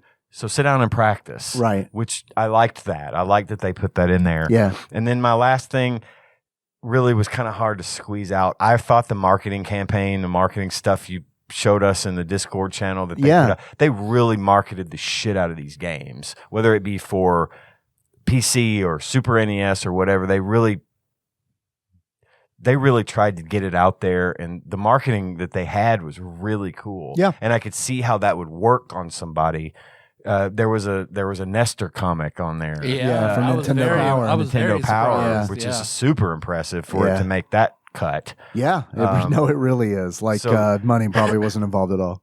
No, nobody was paid off. But it's not Game Informer. So I did like it. I thought the marketing campaign was neat, and it was the kind of thing that I absolutely would have fallen for had I been a little younger. Yeah. And had a lot more money. So, anyway, those are my three good things. I thought that the RPG elements in this game were fucking awesome. I loved it. I loved being able to go to the pilot's lounge. And when I saw new people sitting at the table, I wanted to talk to those people and be like, who are you? And right, because they're going to drop what's your hints. accent? Right, yeah. And it's like, I get it. That's like contrived, but at the same point, it's like at the same time, the point they're trying to make is that it's like it's just Earth now. We're the Terrans, you know what I mean? Yeah. So it's like I get what it is like a real tropey way to do it, but yeah.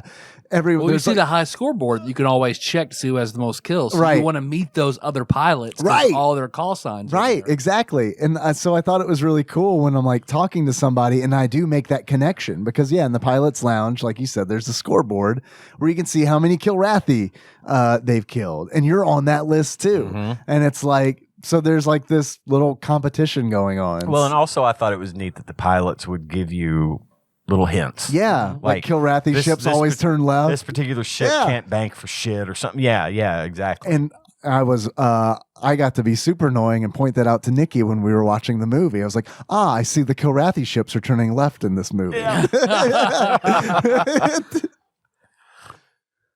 So I thought that was really cool, and I thought it was even the RPG elements go beyond that. There are paths to take and different things that can happen based on certain actions. That's one of mine. And I think that's really cool. Yeah, and I think that is a good element. You're before each mission, and I know this isn't limited to the Super Nintendo version, but it's also not exclusive to the SNES version, but it's still part of this game. Even in the briefings. There are RPG elements there where it's like you meet like Spirit is your first wingman, and it's like she kind of introduces herself. Well, she refers to herself as a wingman. So it was the early '90s; they hadn't figured that out. So I'm going with that. But yeah, like she's introducing herself and asking questions, and I think that's a really cool way of doing it, as opposed to just. And I feel like in a lot of video games, especially this era, you'd just be reading text, or they wouldn't even bother to give a personality to your wing person, much less funerals. Yeah, no, I love that, and it's like because when your wing person, I'm going to use that now because I'm all anxious about it. When your wing person dies, you're right. There's a cut scene where they have a funeral for that person. And like that brings so much of a human element to this game. Like I don't feel like you see that a lot in video games at all from this era. Well, and again, this was all taken from the original, and that's one of the million reasons I love the original, because you get so engaged and you care about the struggle between Earth and the Kilrathi, and how it's awesome. They tried to broker peace, and the Kilrathi wasn't having any of that. It's awesome. And it's just really well put together and well written, and those elements are absolutely present in the SNES game, and that to me is some of the best shit about the game. Yeah. But the space combat lacking. I like space combat. I like that part. But I also can appreciate what you're saying is that those RPG elements and those different things really do add to the value of it. I loved it. And like this being my first experience with the game, I was really impressed with that. Like, I mean, really, it was like, wow, even games from later in that decade didn't do this stuff. Sure. Like I didn't get this from X-Wing or TIE. You know what I mean? No, like, you're right. It was mission. Right. There was no... It was all action. There was no connection to anything. Sure. It was just, you've got a mission, go do the mission. You did the mission, here's another next mission. Yeah. And I mean... It was cold. Yeah, it was. It was cold. Yeah. But I loved the human element in this game. I thought that was awesome. And then like, I thought, honestly, for it being a Super Nintendo game, I thought the presentation was good. I know it looks kind of weird when they're talking. It looked like Aeon Flux on MS Paint. like it has a little bit of that vibe to it. But even that scene where boots hit the ground and they run into the that's ship. What's in my notes when they're scrambling to get in the ship, really cool. and it's like, wow, this is on a Super Nintendo. Yeah. Like it reminded me of Nosferatu in that way. Yes. Where it's like, wow, that's like a good cut scene. Like they put a lot of, you can tell they fucking cared about this. And Absolutely. It's like, and they wanted it to work. So it's a little heartbreaking. But and then the third thing, having not played the DOS version, I thought they did a good job with the controls. I think they did a good job. Like I feel like they really thought about what is the best way we can map these controls to let someone do everything they need to do on a controller. Right. Because it's like you get in the cockpit and it's like you have a left display and a right display, and you essentially, while you're in space combat, access those displays with the L shoulder button and the R shoulder button. And then it's like, then you kind of like, it takes a little getting used to, but once you've got used to it, where it's like you just hold select and X to like scroll through those different menus on the screen, I thought it was a really inventive, creative way of making this playable on a controller. I assume on DOS it was all like key mapped, right? There was key maps. You had your joystick, which you could map functions to the different buttons depending on that, and then you had your heads up display was controlled mostly by the keys on the keyboard. So I was really worried that it was gonna be difficult. Like, I don't disagree with you on the fact that the controls were thought out well. Yeah, it was ultimately the execution that got me. Yeah. But Tyler, what do you think? Yeah. What are your three? I'm with you on like the RPG elements. I think the branching paths, you can fail missions and still be fine. Yeah, sometimes you're going to lose a mission, and that's fine. I saw that in SNES Drunk's video, and I think that's awesome. Yeah. I didn't play enough to encounter it. I didn't either. Neither did I. I'm just speculating at this point. But no, I think it's that's great. And as you lose more, you don't just lose the game. You just start doing more defensive missions because hey, you're not a great pilot, and you get the bad ending as opposed to the other. I like that instead of just looking at the same screen as you get promotions and get a new ship, your display changes. With a different type of ship. Yeah, I liked that too. So you're not just have the exact same thing the entire game. Like it needs to be mixed up. And that's all I have. Because I just echo what you guys just said that were good about it. So if we move to the bad things, besides the one I already said, which I think maybe this one should have been left out of this console, because I don't think it was right. Well, The controls lend themselves. The controls. Can I add one more good thing? Oh yeah, real I'm quick? sorry. I'm sorry. I had it in my notes. Did you guys see the Easter egg that's hidden in this game? Mm-mm. I don't guess so. It's a really weird cutscene. I found it on YouTube. I don't know. He put in a code, so I don't know how you access it. But when you go into your branch meeting or your briefing or whatever, he instead talks about how instead of being a space force, he addresses them like they're a sales force. And he says, well, actually, we're down on most of our sales. We have a new team, and then it's the cutscene of the 3 people standing up. All right, you can have a seat now. And then it's all the other pilots giving side eye to each other, like they're all waiting for something. He's like, so we've done well with our sales of Meatloaf and Mac, but the only thing that really saved us were our SNES sales of Lincoln. That's awesome. I had not seen that's that. No, I interesting hadn't that seen was that. in there. Yeah, that is Funny. interesting. What's Meatloaf and Mac? Is that a game, or is that literal like Meatloaf and Mac? I think it's and cheese? literal Meatloaf and Mac and Okay, okay. Cheese. Needs to be. I thought that even though the controls were mapped out well, Yeah, that they didn't. I still don't think they functioned. I thought it was a little bit hard. It was hard for me to get it is. accustomed to. It was yeah. it wasn't intuitive. I agree. It was creative, but not intuitive. I agree, but I know I agree with that because sometimes I struggled to get through it, but it is one of those things where it's like, what are you gonna do? You Right. know, like, You have like that I right. feel like they developed the best solution they possibly Oh, could. absolutely. It just didn't work. To that. Yeah, Practically speaking, Yeah, unless you just keep playing and playing and playing, eventually I'm sure you get used to it. But I wasn't going to do that. Yeah. I got not that far. And the other thing was, in reference to kind of what Tyler you were saying about how the cockpit changes and everything else. Despite the ship that you're in, your field of view out the front is like nothing. It's so Yeah. narrow. It's so you don't bad. get to see. You get can't see 25% of the shit. screen. The other 3/4 are paneling. and One yeah, of the things that I always I've never liked about a flight space combat type of game done wrong is when you're solely dependent on the radar.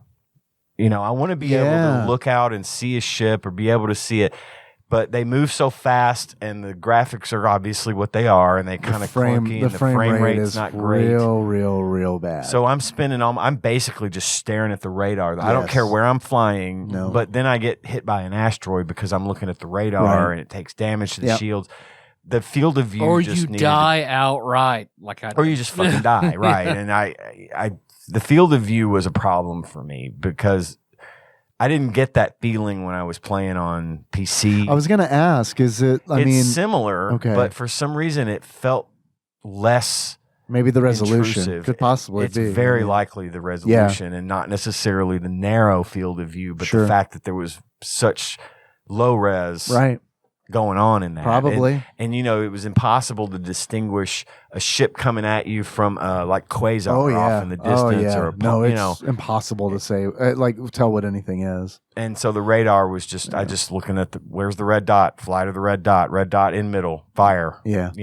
Yeah. No, that was my experience with it too, which is disappointing because I liked everything else about it. Honestly, it's just the bread and butter is not good. It's spoiled. Yeah, a little bit. It's bread and butter pickles is what it is. That's Oh, yeah. Yuck.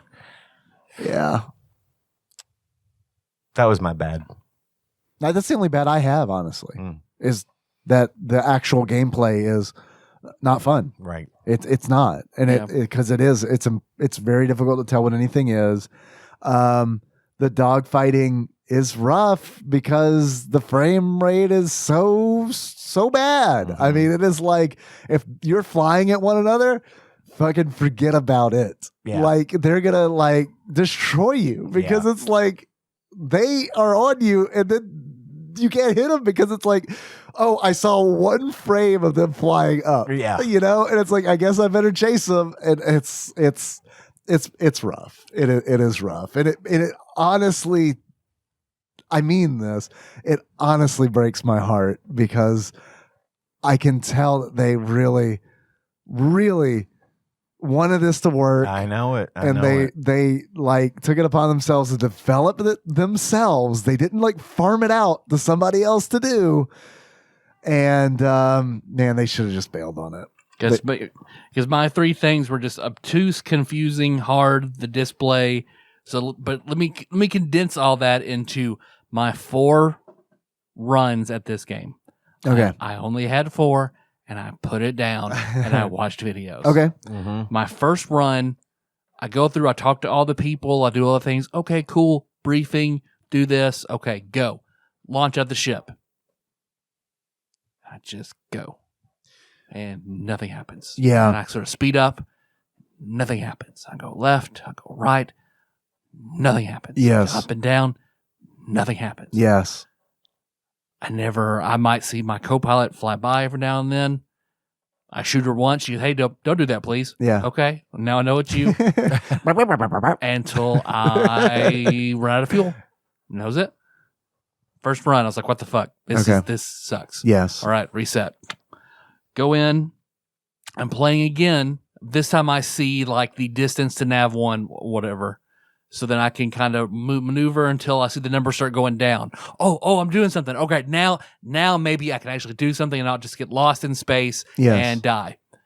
All right, the numbers going down. I'm watching it. I'm watching the radar. Boom, run into an asteroid, dead. Mm-hmm, Okay, now we'll try this the 3rd time. Okay, go in, do the same thing on the radar, looking up. I'm running into ships. Okay, cool. Let's shoot these ships down, Spirit. I get sick from trying to run and turn and just see, and I can't see anything. It's awful. And then boom, I'm dead. And then the last and 4th time, get on trajectory. I'm going, don't see ships, don't run into an asteroid.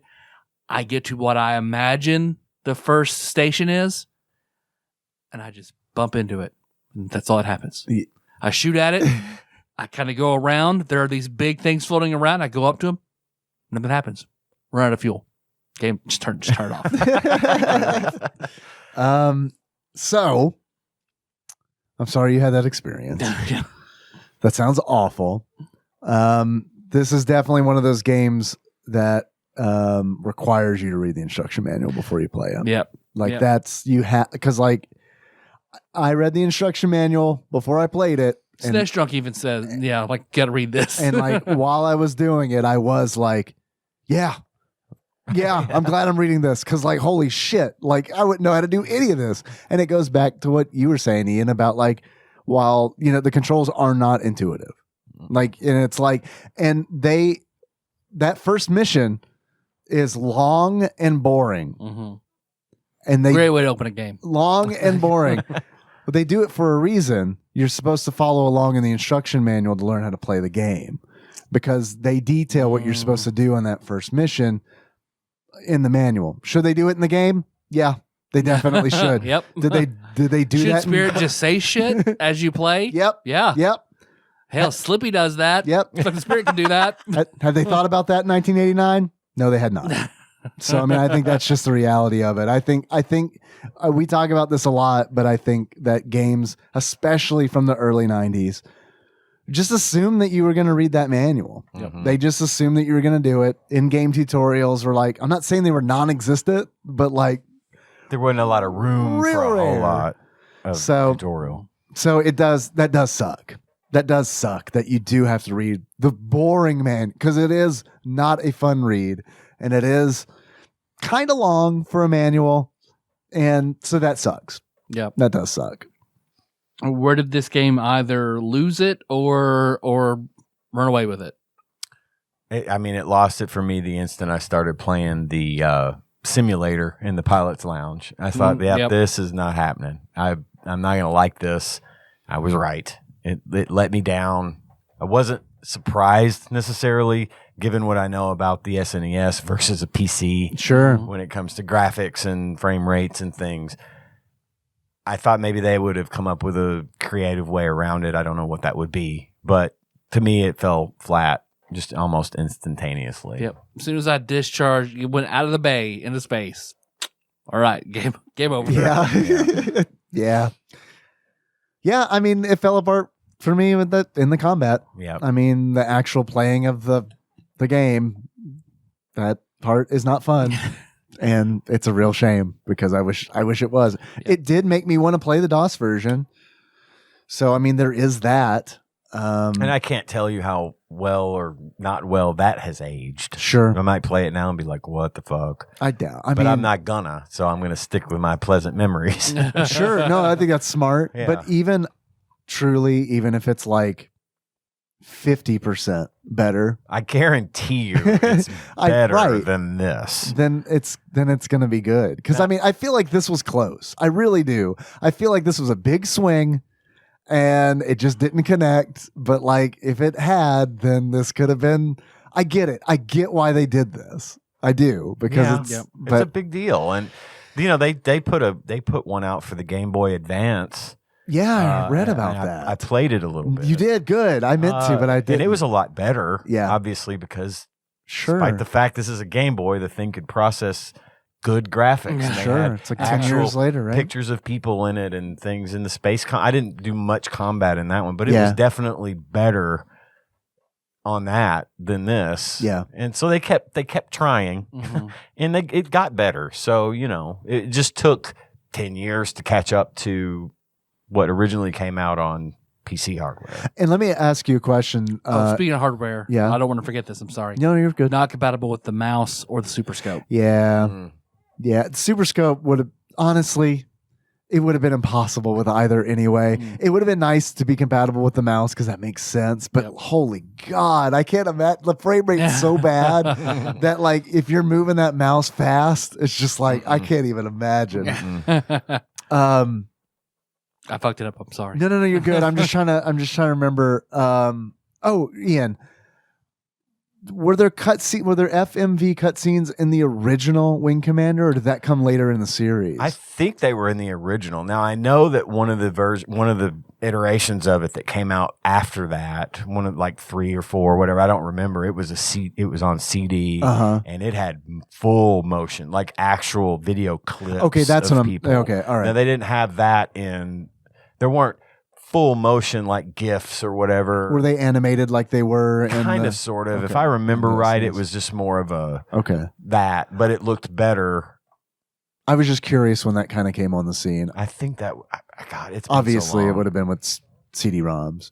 Yeah. If I had been thinking about like the timeline, I would have even asked that question. But I want to say that maybe it was. It may have had like actual. But I don't think there were actual videos of people playing I think it was just done in animation. But I think later versions of the game actually had. They cut it back because I know they re-released the first one later. Yeah. And I could imagine that they probably probably beefed it way up. Yeah. And I don't know. Maybe that was the one I played. I can't remember. It's just been too long. Yeah. I've got that warm fuzzy about the franchise, but I couldn't tell you any specifics. Unfortunately. Don't dig into it. Yeah, I'm not gonna. I'm just not gonna. Yeah, don't dig into it. I like it right where. Don't dig that corpse up and look at it. That's right. That's fine. That's right. It's pretty. It's got a good headstone. You can look at it. Like, yeah, that was good. Yeah. But I think I will tell you this, and I think this is probably as good a time of any is to get into the movie adaptation. The movie. I watched it mainly because I didn't feel like I had enough to talk about from the game. Same. I sort of dipped out, and I knew you were going to watch it, so I was like, I want to watch this too. So we've got Matthew Lillard of Scream fame. We've got Freddie Prinze Jr. Oh man, you just said Scooby Doo fame for both of them. That's true. That's true. I forgot that he was Freddie. Yeah, halfway through the movie, I was like, I can't believe they were both in Scooby Doo together, weren't they? I forgot all about that. Holy fuck! Yes. So they're kind of an ensemble duo. They're friends in real life. Yeah. It says on the back of the box of the movie that they're buddies in real life. Yes, it does. Okay.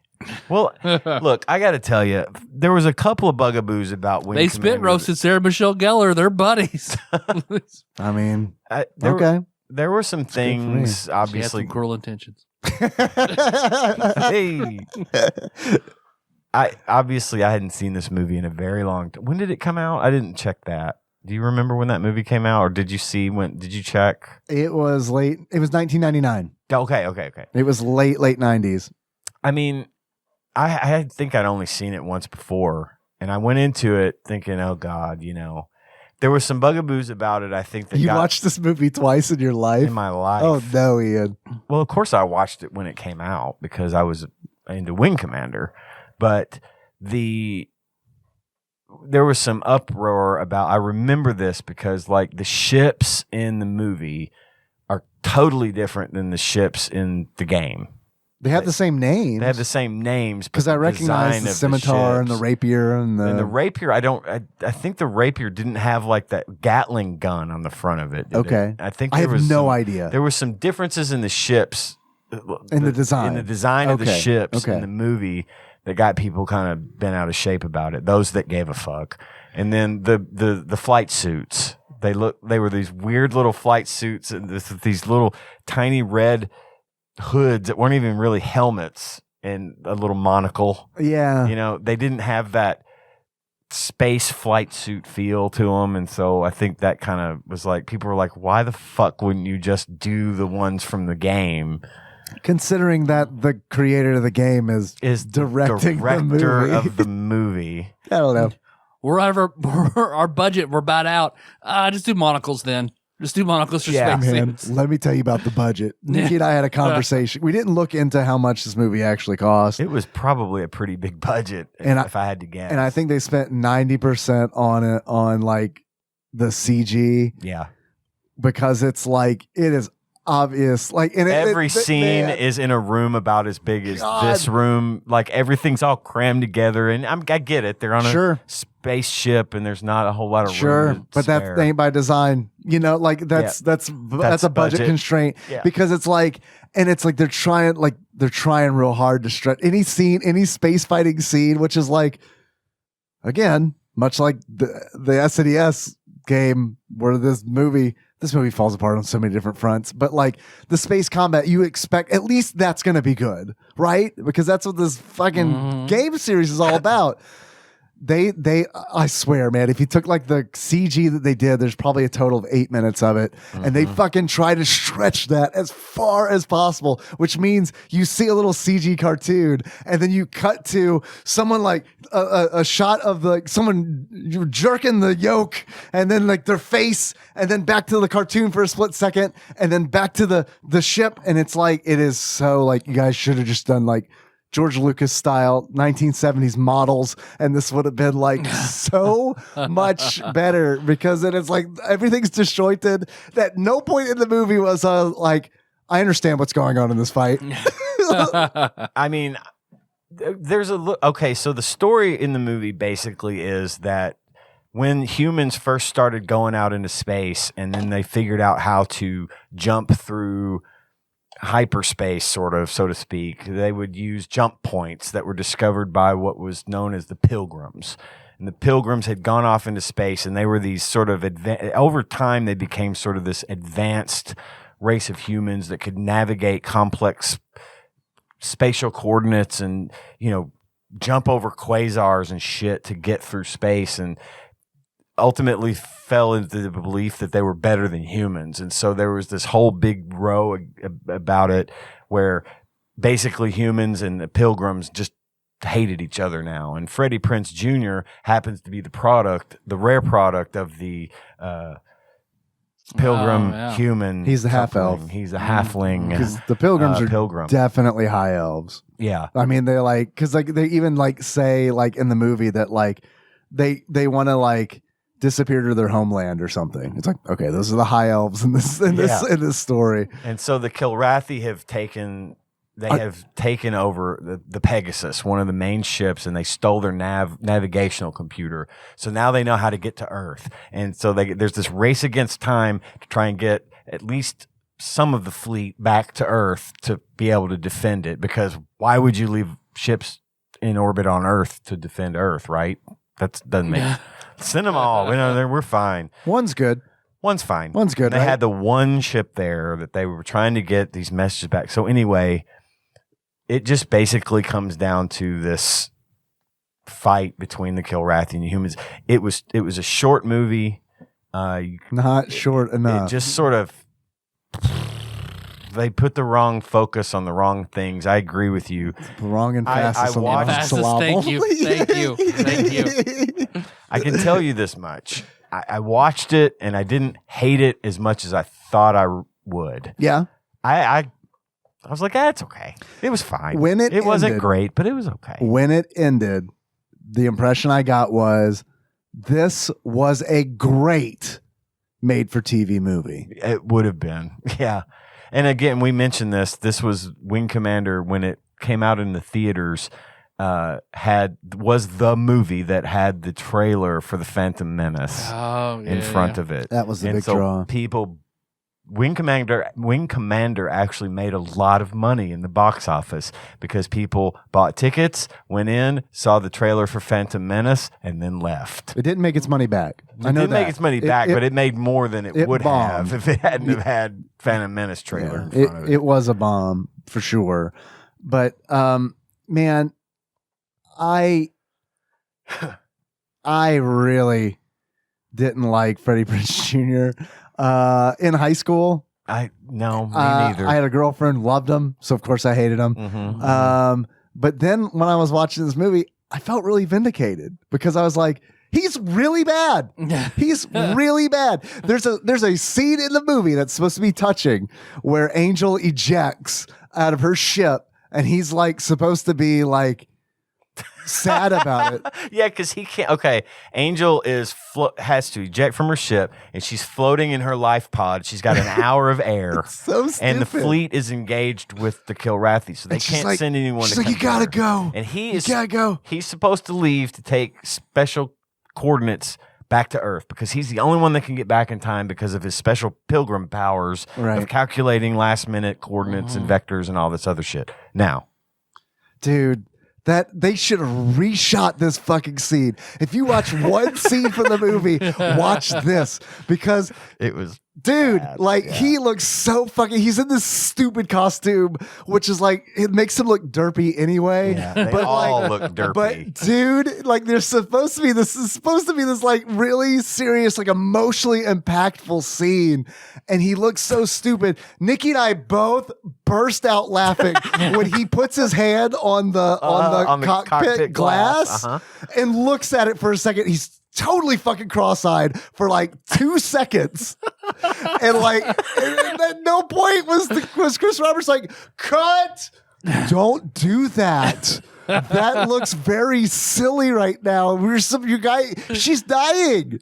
It was like, holy shit, I cannot believe it made it in this movie. Yeah, and a lot of the like space jock talk. Dude, this movie is gross. Full of it. This like movie at one point, is gross. Matthew Lillard and his love interest, I can't remember her name now. Lovely young lady. I just can't remember her fucking name in the movie. Anyway, he's Maniac, and she's Maniac's girlfriend. Maniac's girlfriend, I guess. They're both like adrenaline junkies, right? They're big show offs, and they go off mission. They're ordered to go back to the Tiger Claw, which is their capital ship that they fly out of. They just say, nah, fuck it. We're going to go. Because they got the enemy on the run. There'd been a big battle. The enemy's on the run. They've got this war of the sexes thing going on, where it's like women are better pilots. No, men are better pilots. I'll show you. To the extent where, as they're chasing off after some rando Kilrathis, I don't even want to say it. They're yabbering back and forth, and he says, "No, you have to have great big balls to go kill him. Ovaries just aren't going to cut it." And I was like, God damn it. Yeah. I was fine. I could accept it, but this is this is too much. And it's extra special when it's delivered by Matthew Lillard. Thank you.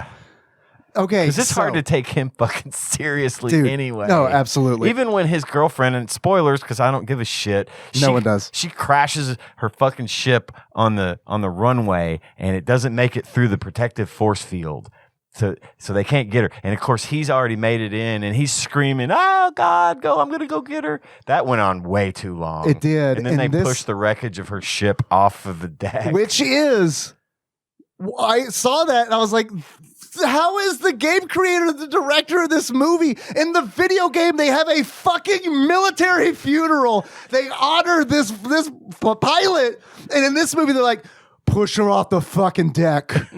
She never existed, which is literally what they say in this fucking movie. Yeah, they won't talk about death. They say when a pilot is killed in action, they no longer existed. They never existed, and therefore we can't be sad. Dude, it's just stupid. It felt like they were just trying to make this edgy. Yeah. And like, because it fell flat. As like, look, I'm not an expert on Wing Commander games. Rosie. Yeah, yes, it was Rosie. Yes. I'm not an expert on the games, but like, I got very different vibes from Wing Commander the game and the movie, because like in the game, everybody was likable. I did not care about a single fucking character in the movie. Nope. They were all gross.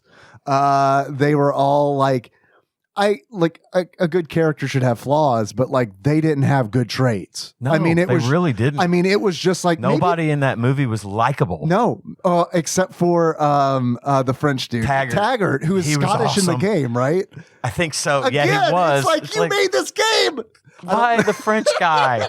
But he was good. But he was good. He was great. Like there's a scene where he reveals who he really is, and I was like, "Ooh, that's cool." Well, but no, I got so frustrated because it's like, okay, so there's this scene where they're like, no, we gotta go. We gotta go get. We have the chance. We have the chance to destroy this Kilrathi beacon. We have to do it. And he's like, "That's not a good idea." And they're like, "Shut up, you." What do you know? You're just a fucking, what do they call him? A tracker or a scout? Scout. Yeah. And he doesn't say anything. Next scene, they're going to the beacon, and he's like, "Wait, put in this call sign." And he gives her a call sign. "That's right, I'm a corporal." It's like, why didn't you fucking say that on the bridge, motherfucker? Because that's some Mario Brothers shit where somebody rewrote the script the next day and changed it. I mean, he literally could have taken command right from the beginning of the fucking whole mission, and he's like, "Yeah, fine, I'll go with this fleet." But when we get almost there, I'm going to make sure I order you to turn around. Turn around. We came all this way. Guess what? I'm a corporal. Turn around. And by the time they get back, the fleet has been getting pounded on for fucking an hour. And then it's like, oh, look, it's them. They've come to save the day. Turns out he could have saved the day a long fucking time ago. It was really just an episode of Undercover Boss. Yeah. Truth. Man. He finally stepped in and revealed his like, no, fuck you guys. We're going. There's no character development for anybody in the movie. No. Like they make a big deal out about like this bigot who's like always like essentially like being condescending to Freddie Prinze Jr.'s character because he's a half elf, and like they just keep hammering that, and it's like, okay, something's gonna happen to that guy later on. He's gonna shake his hand. He's gonna thank him for his service. Nah, he just nothing. Nothing bad happens to that guy. Some people never change, I guess. I mean, it's like they leave so much of that shit, like character development shit, just like. It just doesn't exist. It just like they don't even think like, should these characters do something other than be gross and shoot hairless cats in space? Nah. Also, with the hairless cats, I mean, first of all, there was maybe 45 seconds of Kilrathi, like the actual Kilrathi, which is 45 seconds too much. Which is too much because they look like Daleks. They move like Daleks. Like they just didn't have any like. It was awful, and they looked like a cross between a cat and a lizard. Like they were actually green, and they looked like they didn't have any fur. And it's like Bothans are fuzzy; they're cats. I said Bothans on purpose because that's what they look like in the game. They look like fuzzy. Kilrathi look like cats. They look like Joe Camels. There's a bunch of Joe Camels out there flying in space.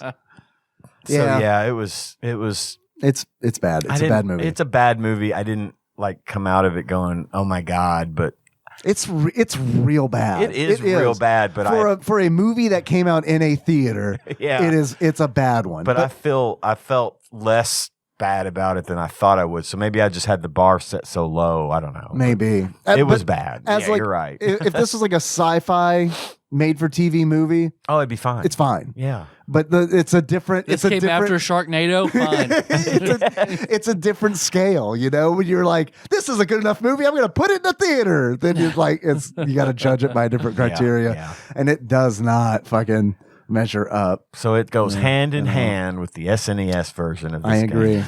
Did you guys have any achievements? I do. Go ahead, Ian. Please. You first. All right. My first achievement. You see, it's an ambush. 5 or 6 fighters hide behind rocks the size of your swollen head and pants. A Kilrathi gangbang. Quote from the movie. Quote from the movie. From the commanding officer. Yeah. Perfect. Hey, Yeah. that's a cat joke. I like it. In order to unlock, you see, it's an ambush. 5 or 6 fighters hide behind the rocks the size of your swollen head and pants. A Kilrathi gangbang. In order to unlock that, you be killed in a dogfight by, you guessed it, 5 or 6 Kilrathi fighters. Nice. Next and last achievement I have is this a dagger which I see before me? In order to unlock, is this a dagger which I see before me? Murder your wingman. Eject and get a medal. Which I did in the game.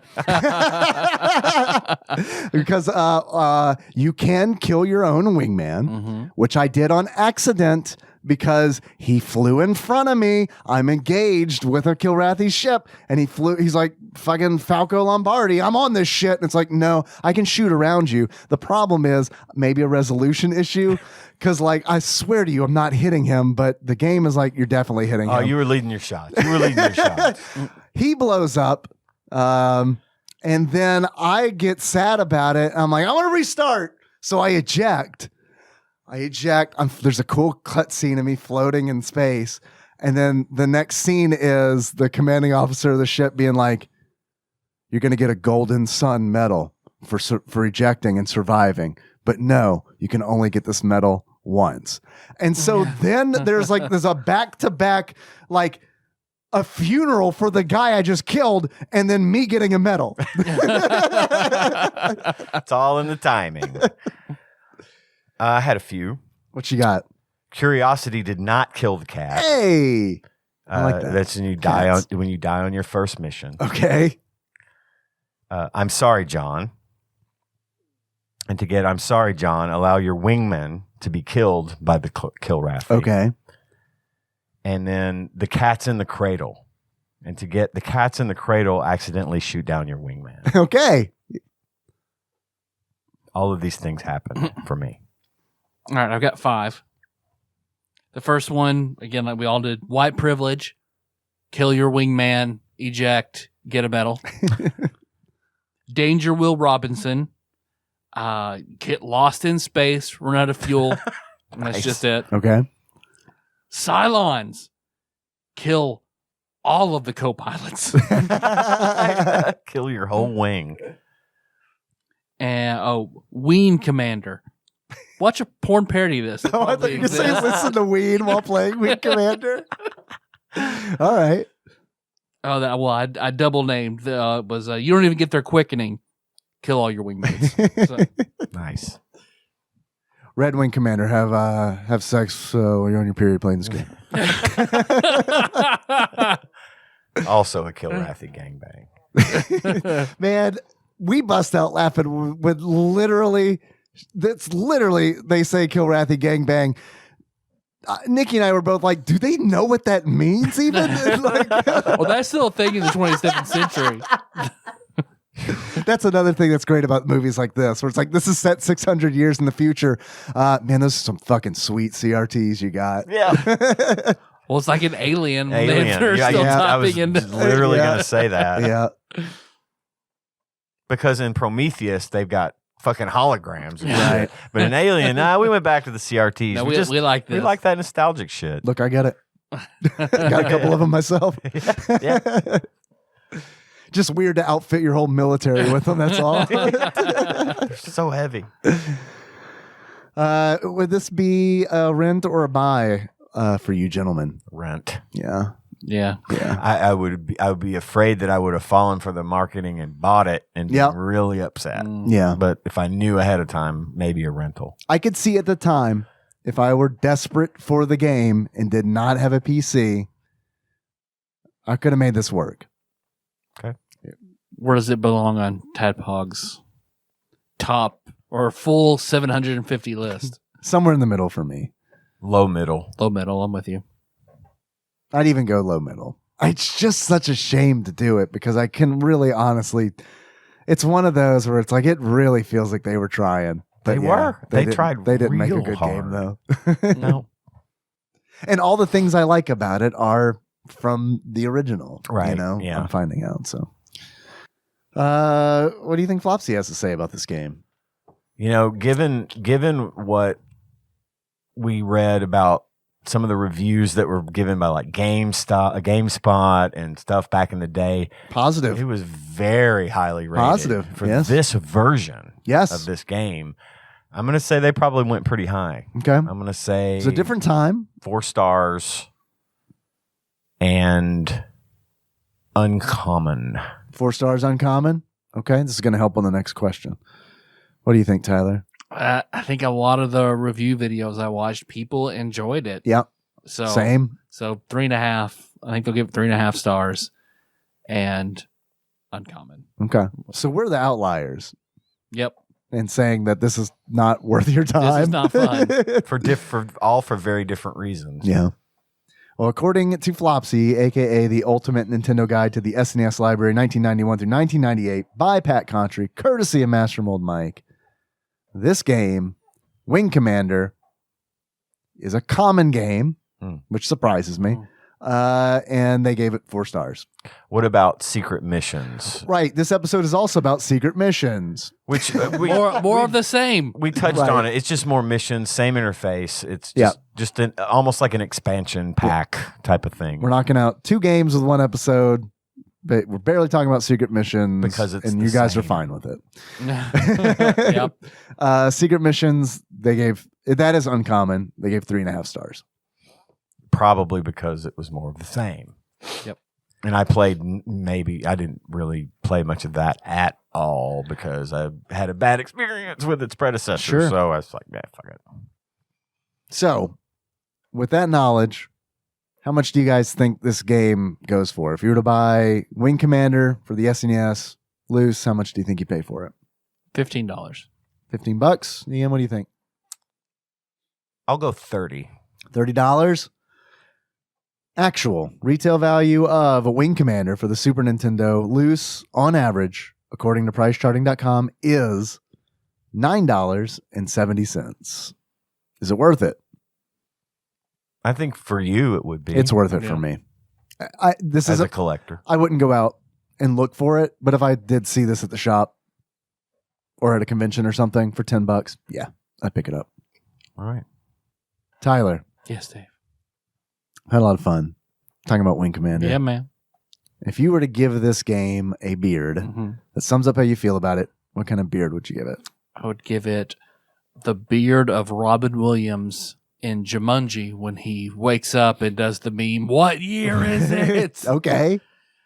Because the frame rate and the just going in black space and nothing happening, like Sure. you just fall asleep, wake up, what year is it? All right. That makes sense. At first, I thought you were going to say the beard of Robin Williams that he wears on his arms. And his chest. Tyler, if you were to give this game a pair of glasses, what kind of glasses would you give it? I would give it, I believe Vault Boy has a pair of glasses when he's looking at a nuclear explosion. Okay. So Vault Boy's explosion glasses, like when I ran into asteroids and exploded and died. Okay.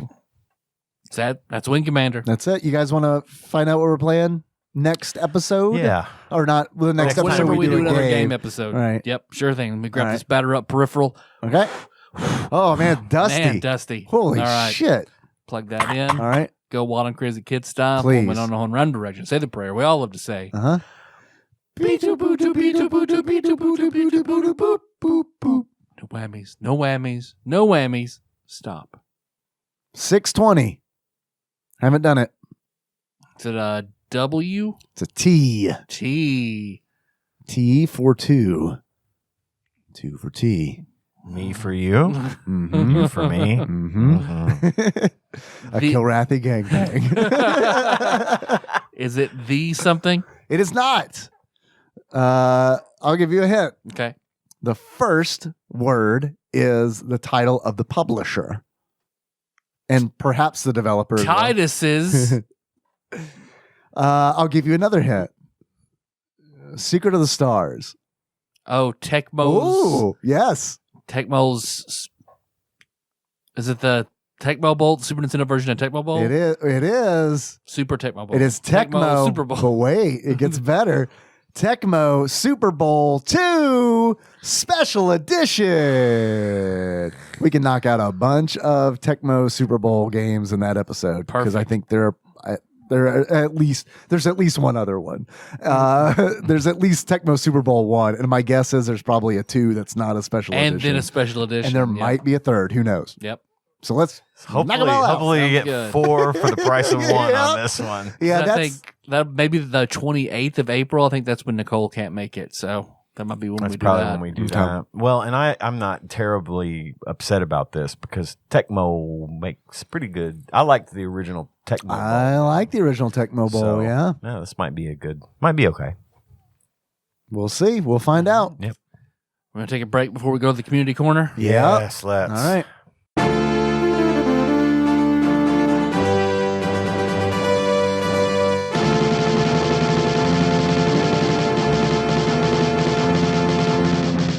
We're back. Kilrathi form. Yeah, we're done with our Kilrathi gangbang, and we've all toweled off, and we're ready to finish this episode up. But we've all been bad. So we need to all go sit in the community corner. Get in our little bean bag. I'm in a bean bag. I don't know about you Yeah. guys, but I'm in a sex swing, a Kilrathi sex swing. is it bamboo at least? It's whatever the cat found outside and left on the doorstep as a present. Strung together with Mouse bones. dead bodies of mice and birds. Yeah.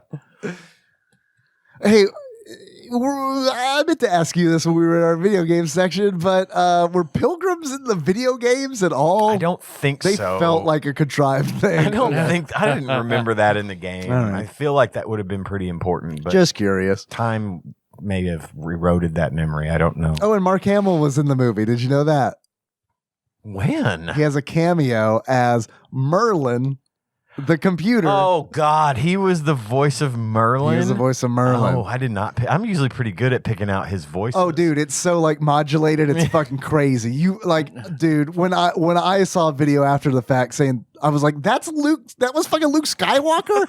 Because like in the credits, they're like Merlin ? And it's like, oh man, who is that? So of course you got to look it up. So it was Riddler. Yeah, it was Edward Enigma. We got a box here. Yeah, we do. A box that, okay, so normally when I bring packages for the show, I do them in chronological order in which they've been received. This box, I waited until we had no other packages. And that is not necessarily because it's from Mr. Puzzles, a.k.a. Backlog Banisher Dane, but it is because he told me there's something in this box that a coworker of his ate and threw up. So I'm like, okay, not going to eat that on the show, and also going to open that box last. Okay. Opening the box. It is perishable, so now it's really bad. Yeah, who knows? Okay, I have one that's, oh, maybe I should have opened this prior. I have one that says read on air and one that says read off air, please. So I'll give the read off air to somebody else so I don't accidentally read it on the air. I hope that's not something that I'm supposed to read first. He may have told me that, but that would have been like a year ago.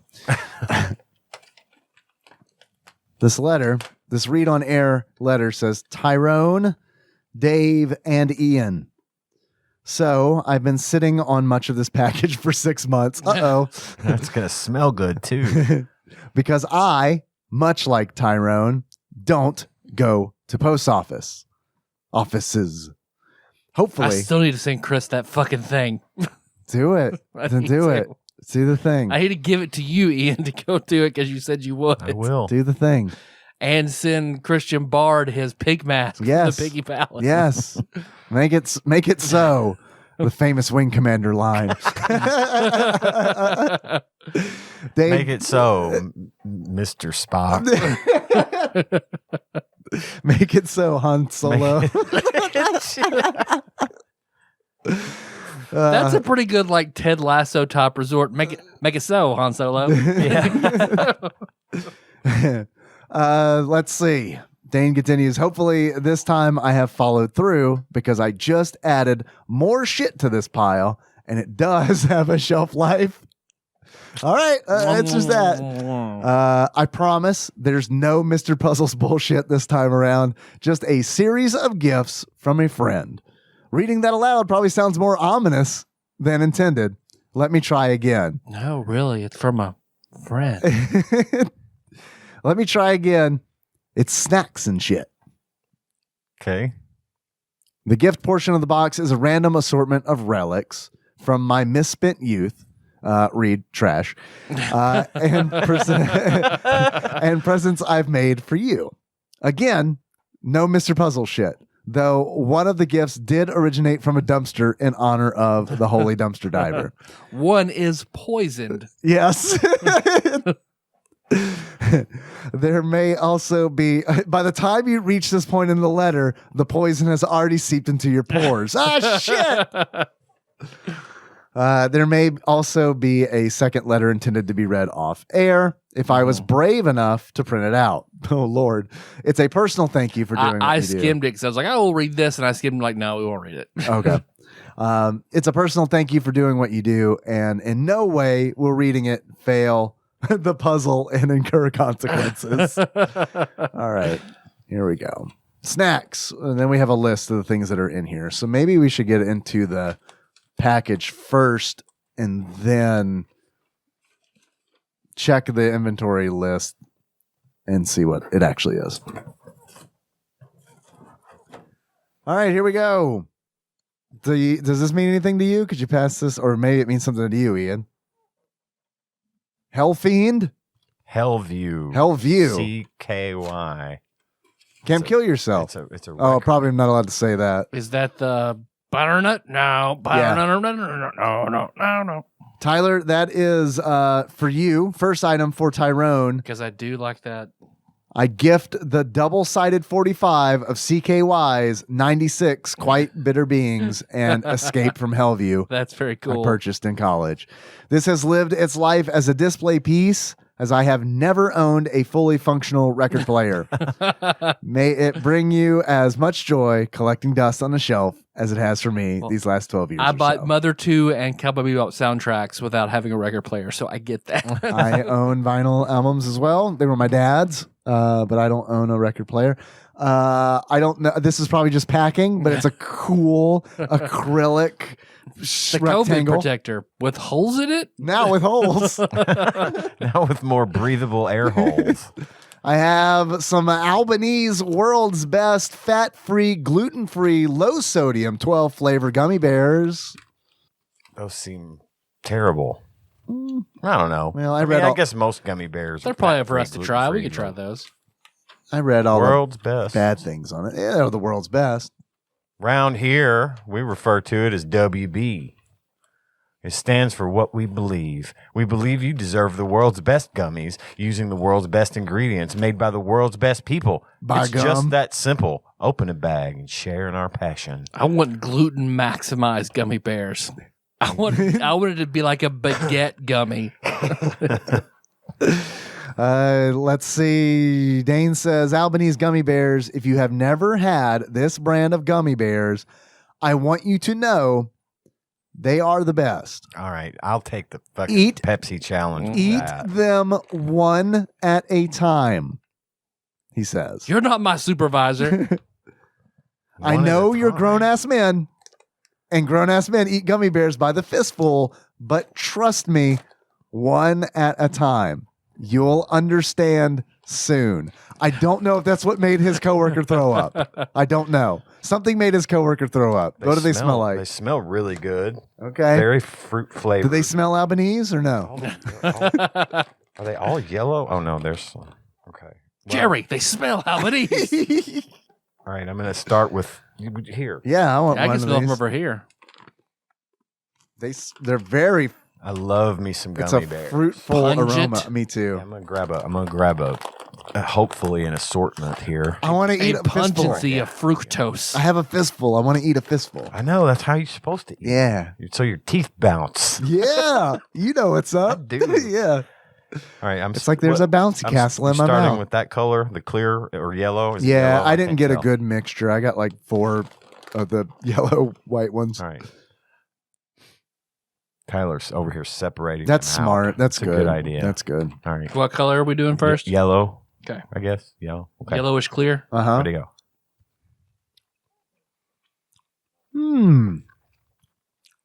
It's a good That gummy. is a good gummy bear. It is a good gummy bear. You know what they call gummy bears in Albanese? Royale with gluten. Tastes like the remnants of boiled bones. Okay. Mm-hmm. All right. Red. Gelato. Okay, I'll do it right one. Not as good as the other one. Mm-mm. I can't taste that hardly at all. Mm-mm. Doesn't have a lot. Well, On the back end a little finish bit. is a Yeah, little. I like that. So I'll still go dark green. Got dark green. I have a light green. I got light Do we have green. an extra dark green? Here, pass me that. Or yeah, there you go. Here, Thank you. Shake them out. There's a dark green. Gummy bears Bouncing here and there. And there. everywhere. All right. Ready? Yeah, dark green. Dark green time. All right. Green. These taste like pine trees. You took it right out of my mouth. I was going to say that. Okay. I think we did the best one first. I agree. Still good. Yes. Okay. Rare that the yellow clear one is the best one. I don't know what flavor any of these are besides Me like, neither. good. Yeah. Just fruit. Gummy. They're The gummy. bear flavored. Light green. Light green. All right, let's do it. Mint. I would be so upset if it was a mint gummy bear. No, I like this one quite a bit. It has notes of yellow. Mm-hmm. Mm-hmm. I think Same. the problem is once you eat one of them, that flavor stays in your mouth. Yeah. And then when you eat the next one, it's kind of like, It's corrupting. what does this taste like? Orange. Oh, I don't have an orange one. I love orange though. Oh, there's a light and a dark orange. What? You may have gotten the rarest one. Oh, you got the foil gummy bear? Do they have blind box gummy bears that we could open on the show? God, I hope not. Okay, there's another orange for. Got an orange? All right, thank you. Oh, this is a dark orange. Dark orange. Okay. Ready? Oh, it smells good. Does. Yes. Okay. It's all right. All right. A little muted. What else are we missing? What have we not tried? Purple. I need Oh, purple. How many purples do we have? 3. Only 3 total. Oh my gosh. This Perfect. okay. It's raisin flavored. I go with prune too. Yeah. Okay. Yeah. That's a good one. Yeah, I like that. I think that's it, isn't it? A pink one. Pink? Ooh. A translucent pink. I need a pink then. Thank you, sir. Mm-hmm. Now, generally, I like pink candy. Mm-hmm. That's usually like the strawberry. It's not Grapefruit. peach. I got Grapefruit. grapefruit from this one. Yeah, It's good. The flavors are Okay. How'd we do? cherry, strawberry, mango, pineapple, lemon, orange, green apple, watermelon, pink grapefruit. Good job. I would have thought peach, lime, blue raspberry, and grape. All right. There's no way we Oh, had one of those. We don't have all 12. Yeah. We don't have all 12 flavors in this. Damn. What are the calories like on those bad boys?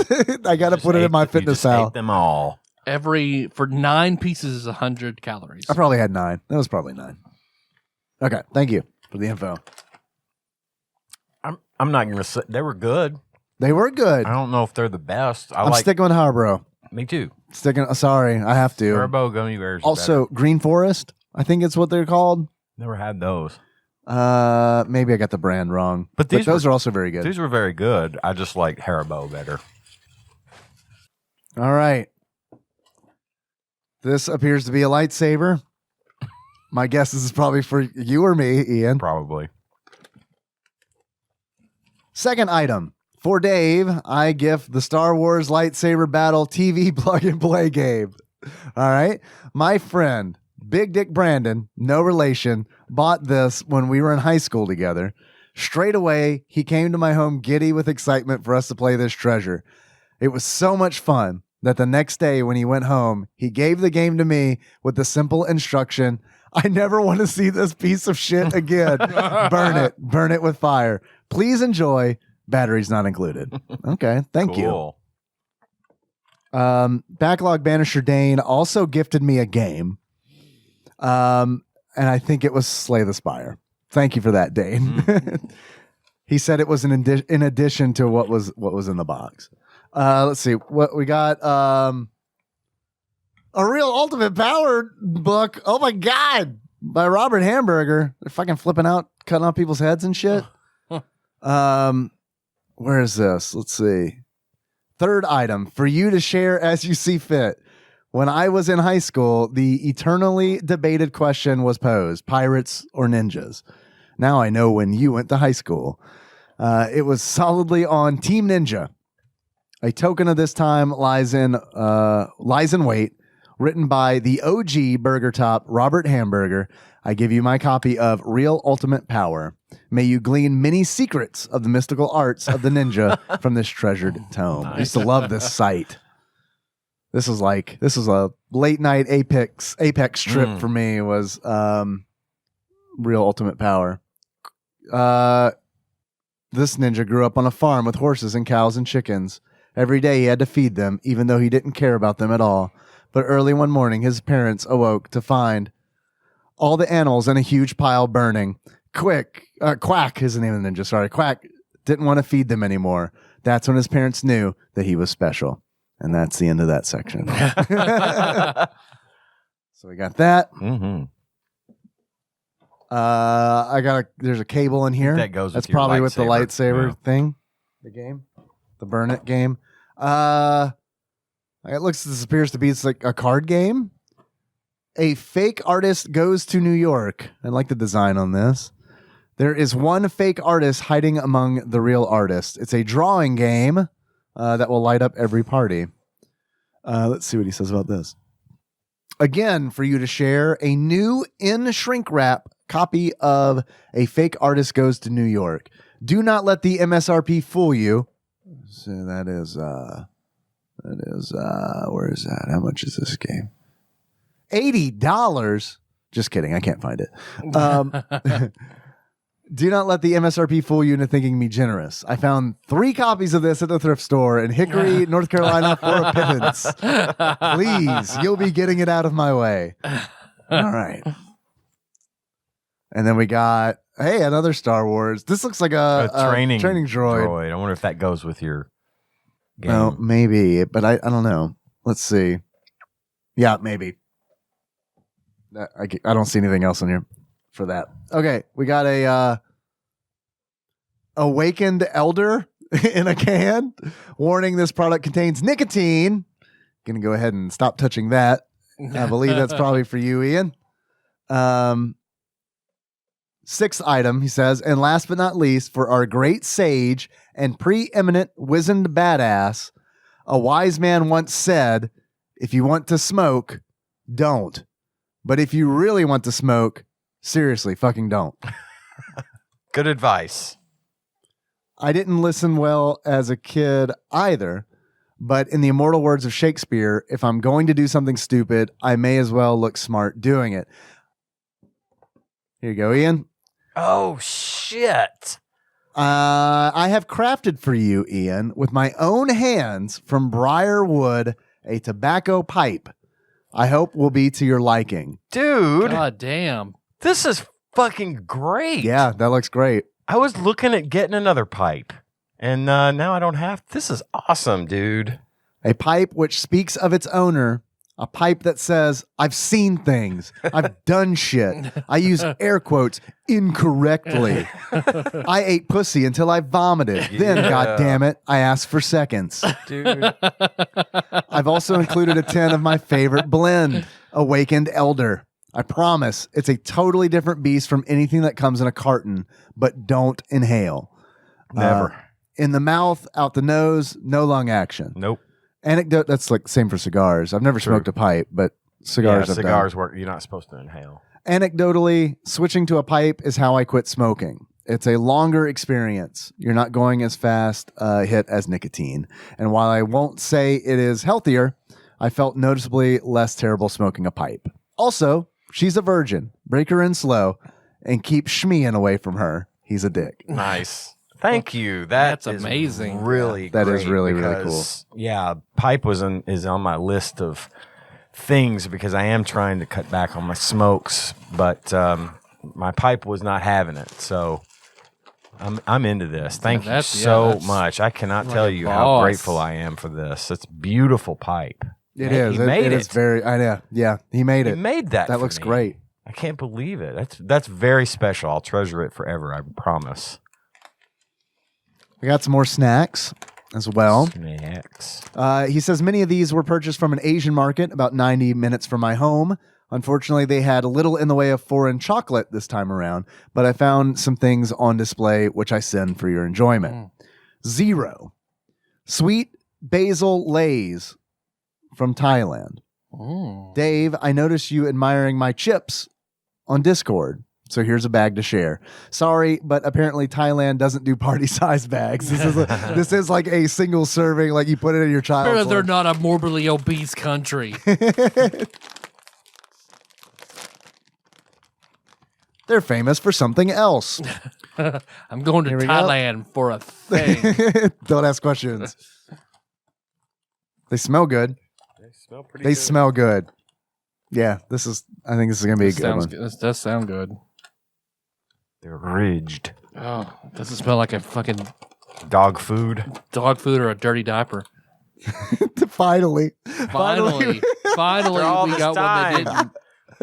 All right, you ready to munch down on these? Yeah. Fuck yes. Fuck yes. Yeah. Fuck yeah. That is a good chip. That's nice. Damn, I could eat these. Mm-hmm. Fuck yeah, man. They got a little pepper to them. Just a little. Just enough. Put this to the side for a banh mi. Be fucking great. Bon you, bon me. Yeah, All right, Dane. That's a good chip. Home run. it is. Very good chip. Oh boy. All right, here we go. Durian crackers. Ah! No. Fear not.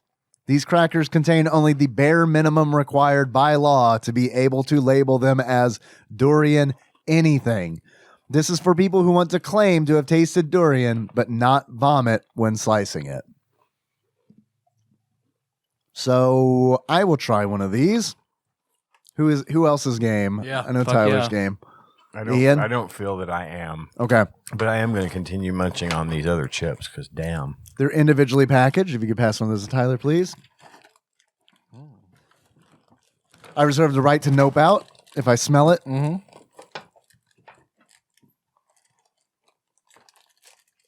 It's a nice gold packaging here. Doesn't smell at all. I mean, it doesn't smell unpleasant. Gotcha. It smells like a cracker. Durian's supposed to taste wonderful. It just smells like a dead Just smells bad, right? Okay. You ready to do this? Mm-hmm. I do wonder what the shelf life is on these. Because that texture isn't stale, but it's kind of like, it's very, very, very dry. It could be. I don't know if it's intended to be I like think this. it's just stale. It tastes like a cracker to me. Yep. It's just like a stale club cracker. A thick one. Thick one, thick boy. All the fixins. Oh, the Fiexins. Oh, yeah. All right. The durian mochi. This shit, however, is the real deal. Go ahead and pass it over to Tyler. I think that's probably past its shelf life. I would love to try this. If you examine the packaging, you'll notice durian is the number one ingredient, making up 25% of the product. Durian paste wrapped in rice cake. I bought 2 packs of these so I could be your life tester. Tips.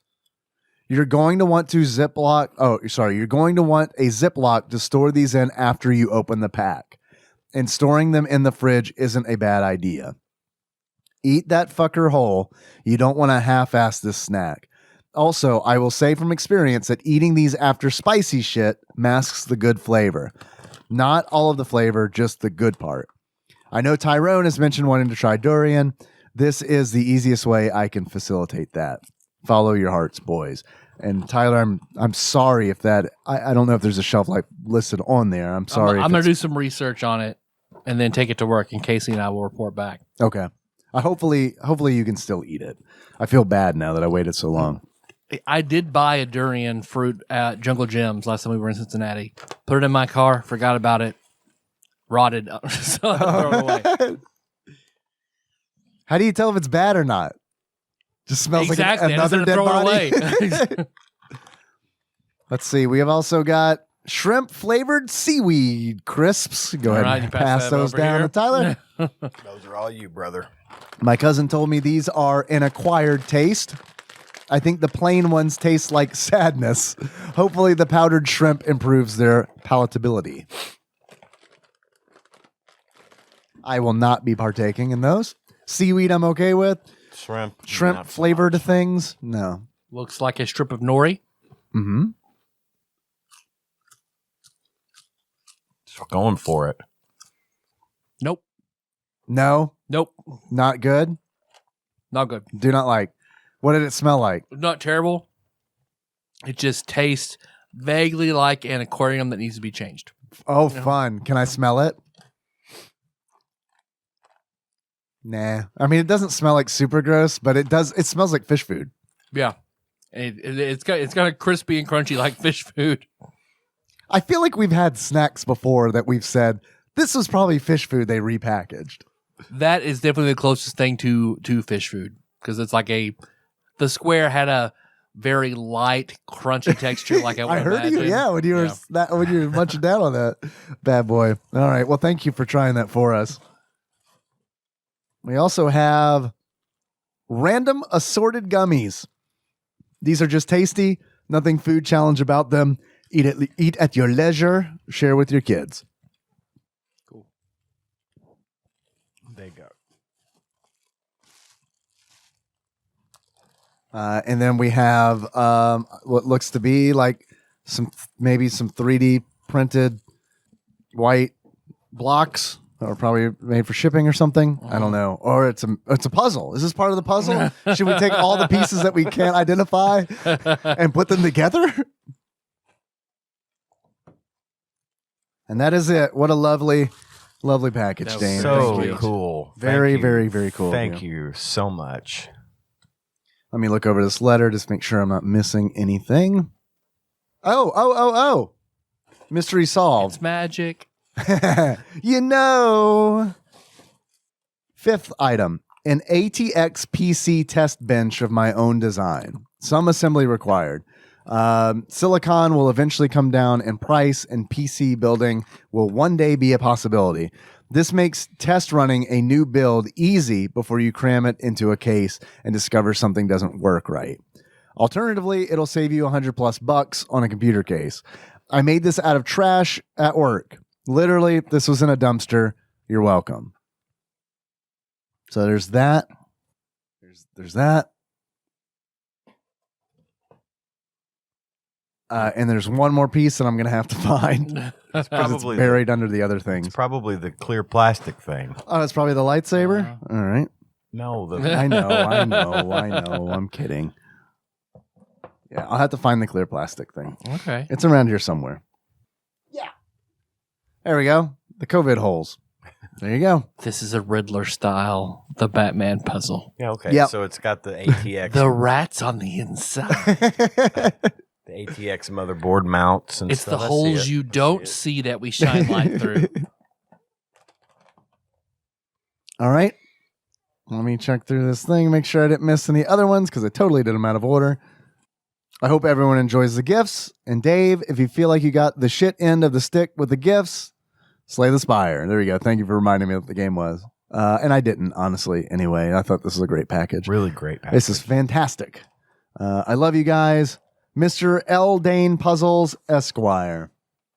Thank you. Thank you, sir. Dane. Now known as Mambo number 69. I saw he changed his name on Discord. It's great. If you don't understand that reference, listen to the tabletop sessions that Tyler's running. Would you guys like to take a quiz? Hell yeah. Sure. I have one that came in from one Ross Rachel Green from across the pond, entitled Back to My Roots. Ross begins, so it's time to visit family, so I am back in the UK. There's a lot I like about being back, like shops that are open past 9 p.m.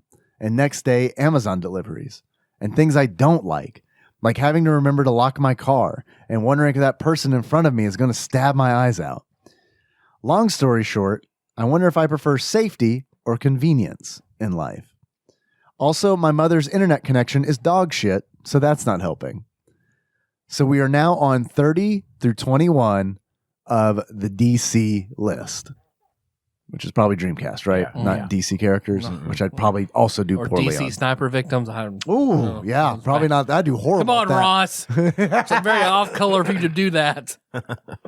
Big, oh God, wow. Ease off the mic, Dave. Big DC sniper fan over there. All right, first question. This racing game, named after a U.S. city in the future, features 3 modes: race, stunt, and battle. Named after a U.S. city in the future. Uh-huh. So probably a city name and then a year?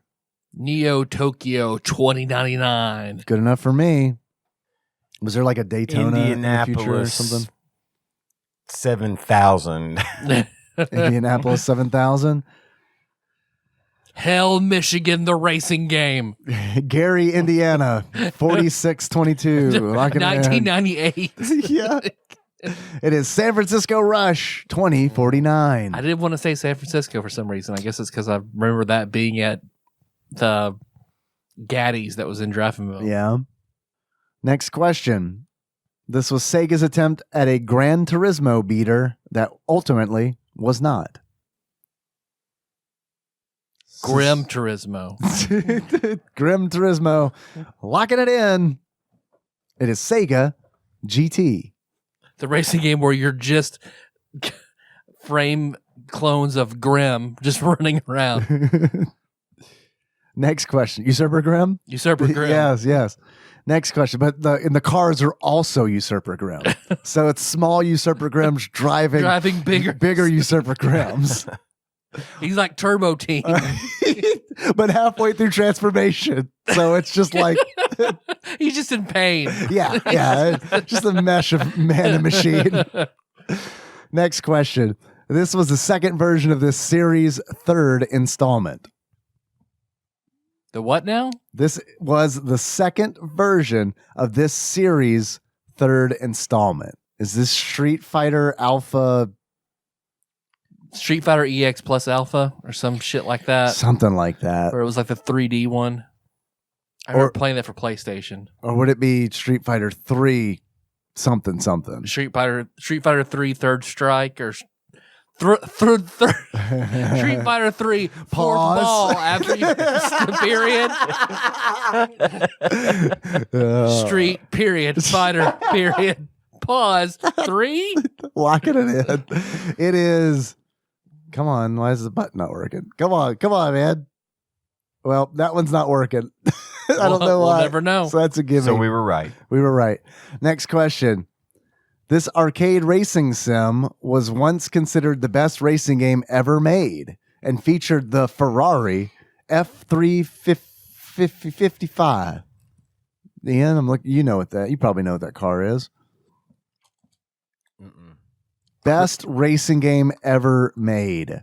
Cruising USA. Yeah.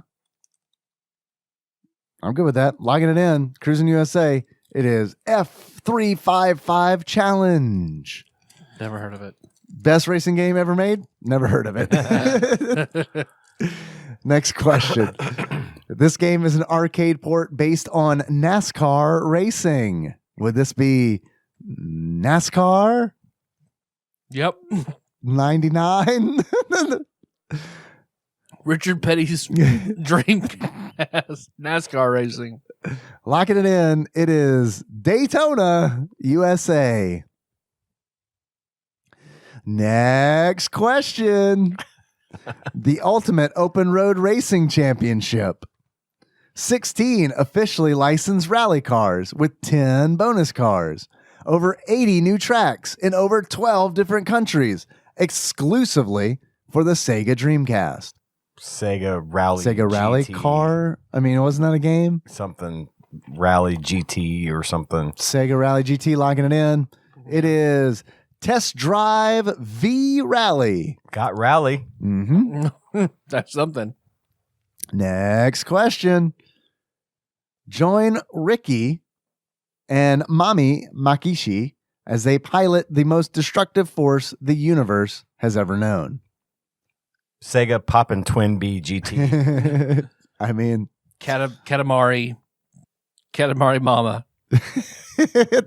man, we probably heard of this game, but I'm not going to be. There's no way. Whatever it is. Ricky and Mama? Yeah, Ricky and Mami. Yeah, I don't know. Makishi. Ricky and Mami Makishi fighters locking it in. It is. No, haven't heard of this one. Maybe you guys have. Bangai O. Nope. Weird. I played Mongai B, but I didn't know there was a Mongai O. Next question. This game is a sequel to the greatest 4-player co-op beat-em-up battler. Castle Crashers 2. It was the Simpsons arcade game 2? Yeah, damn right. Scott Pilgrim versus another Mars? Another world. Yeah. That's John Carter, I think. You're right. I want to play the John Carter beat 'em up where you just jump really fucking high. What is the greatest 4-player co-op beat 'em up battler? It's Simpsons, but what else is there? Turtles. And Times. Turtles.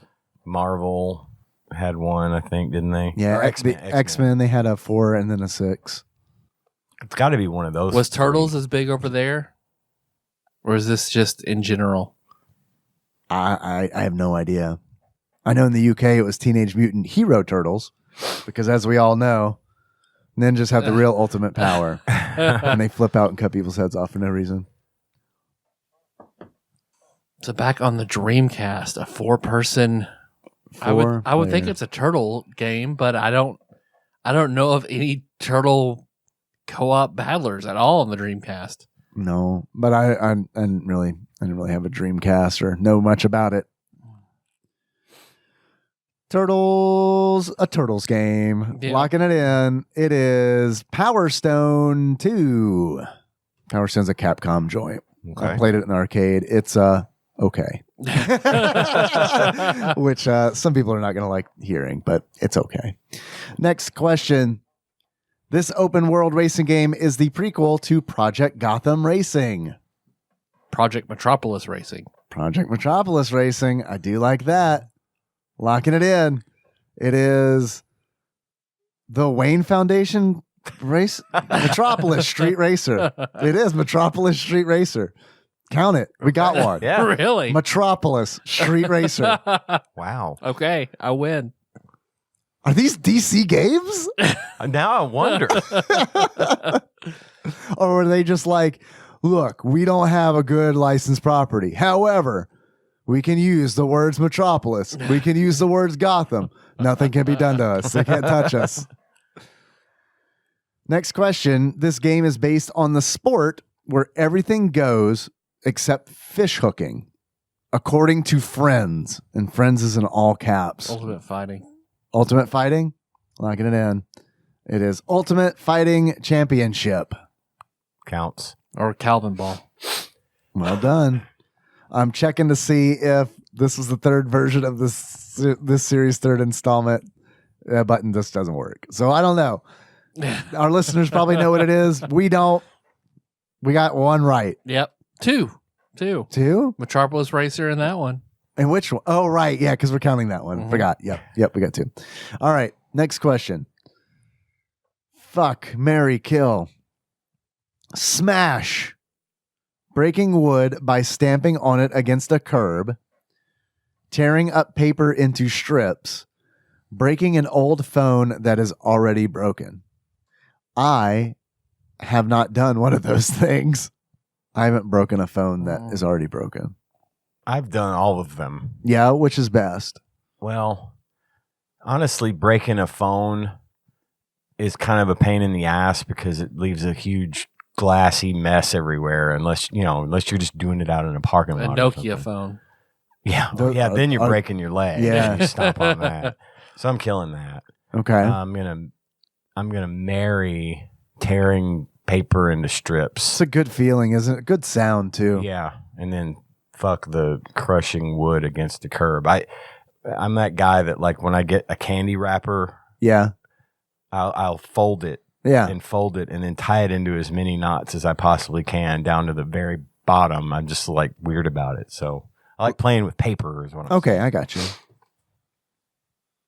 When I was a kid, I remember at my nanny, my maternal grandmother, she lived in a little trailer over in Livingston County, and behind her house in the woods, there was like this old wooden fencing, like lattice work fencing. Okay. It'd been there fucking forever, as long as I could remember. It'd been there.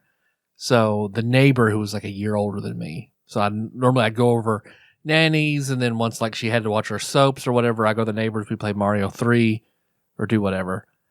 We couldn't play that day for some reason, play Mario, so we went walking in the woods, came along in this old fencing, and he was like, You guys want to see my dick? Pretend this is my stepdad, and broke one of them. So then we proceeded to just break all of it to pieces. Well, the next week, my grandmother goes out there, is super upset that her fencing is broken, calls my mom. My mom's super upset. Like, she was going to use that to go all around, her trailer, set it back up. She had been saving it whenever she could find it, and you broke it all to pieces. So I when it comes to putting wood by a tree and stepping on it and smashing it, I immediately feel guilty. Yeah. Did you tell her about the stepdad thing though? Probably did. She did hate that dude. She did hate that dude. So that conjures up bad memories for me. So I'm gonna kill that. I'm gonna kill that. I don't like it. I think the phone thing, yeah, that's gonna be a pain, but I'm already killing that. So I guess I'll just fuck that, and then I'll marry the paper tearing. Okay. I think that I will definitely marry the paper tearing. That just goes without saying. That's fucking therapy right there. Yeah, it's good. Makes you feel powerful. You got control over something. Damn it. Can tear this piece of paper up if I want to.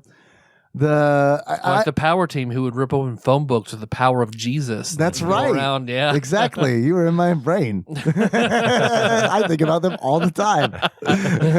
Blowing up hot water bottles so they popped with their love of the Lord. It's a powerful force, Tyler. It's about time that we accept it. It's true. I remember they talked about one time, because they would go and run through 2x4s and shit like that. They told a story that one time they accidentally bought hurricane-treated wood for a big show, and like the guy takes off to break through it and just bam! Satan's in that wood. Satan's in that wood. Satan wants you kids to have a horrible time today. Satan sent Greg to the ER. Oh, look like you don't love the Lord very much today. Yeah. I think then I will fuck breaking an old phone. I get that it's messier, but I feel like I'm not going to have to bend over as much to pick stuff up. Yeah. Like, I still got to clean up that wood too, and I definitely have to bend over to like pick all that wood up. So that's my only reasoning there. I like to bend over as little as possible. Next question. Fuck, marry, kill. Dry sand running through your fingers, running your fingers through the top of long grass, water flowing over your cupped hands. What's the temperature of the water? It's important. That's very important. Piping hot? We have to assume that the person answering the question is going with their preferred temperature of water. Some might like cold, some might like warm. How hot is the sand too? Warm sand. As hot as a Kilrathi gangbang. Mm. Warm sand's good. Mhm. I like warm sand. Yeah. I don't like grass. I don't like Melissa, like Jack, love running barefoot in the grass. Can't wrap my head around it. I'm gonna step on something. Nope. I don't like laying in grass. I don't like walking in grass. I don't like. Only when I played soccer and baseball as a kid, and you had nothing else to do but play with grass. Otherwise, fuck that. Killing it. Don't want that one. Okay. Well, I mean, water's pretty good, but I feel like I experienced that. Oh, well, no, I can't say what I experienced more. I guess I'm going to say it's more unique to have the sand, so I'm going to fuck water and marry sand. Okay. That's sound reasoning. I do not care for sand. It gets everywhere. It's all right, Don't Anakin. like it. Track it in your house. Like every time we've ever been to, like, we stay in a condo at the beach or something, you know, it's always the sand getting tracked in. Sure. It's in your crack. It gets in everything. Yeah. You're not sand. gonna do a genocide now, are you? No. Okay, good. I'm good. Okay, good. I promise you, I'm totally stable. All right, good. But I don't care for it, so no. Okay. Killing the sand thing. For me, it's kind of a tough call between the grass and the water, but I used to play in the sink all the time with the water as a kid. Yeah. You know, and I still, like, I have this thing where if I, like, dump a cup of ice into the sink, I have to melt it. Yeah, that's fun. And watch it melt. Yeah, it's fun to do. And sometimes I use the sprayer. Sometimes I use hot water. Sometimes I use cold. So I think the water going through Yeah. on the ice to melt it. Steamy. Like the urinals back in elementary school. The big long urinal full of ice. Stupid trough. God. Blah. But that I'm gonna marry the water in the hands, and this would be like just lukewarm water, Okay. and then fuck the grass. Okay. I'm with Tyler and killing the grass. I'm gonna kill the grass. I do like grass, but I don't know. Out of everything here, it's just the least appealing to me. I like the smell of grass. That's nice. Mm-hmm. I do like the feeling of grass through my toes. That's nice. But man, really, I love water, and like when I say it like that, it makes it sound like I like to swim. No, it's just I like the feeling of water on my body. But I do, it's tough because I also, when I lived in Florida, I have fond memories of being a child and like being on the beach and just like letting the sand run through my fingers. It's such a interesting sensation that is like difficult to replicate. Mm-hmm. For sure. I think I'm going to fuck that. I think I'm going to fuck the sand, and then I think I'm going to marry the water. My long-term girl next door, the water. Yeah. All right. Next question. Fuck, marry, kill. The last one. Being bitten by insects, being bitten by rodents, being bitten by small pets, all with no danger of rabies and malaria. So it's in the UK then, where there have no rabid animals. So I hear. I feel like cat bite and dog bite are still worse than insect or what was the rodent? Yeah, when you take the no danger of rabies and malaria, like when you start taking disease out of it, being bit by a rodent, like all of a sudden is like, okay. You just classify it by size then. Right. Although I've been bitten by a hamster before, and it fucking sucks. Gerbils will straight It fucking sucks, draw man. blood if you let them. Yeah, because like their teeth are so long and like Very pointed, sharp. they just dig in real deep, and that does suck. I've never been bitten by a dog. But I bet that does suck very bad.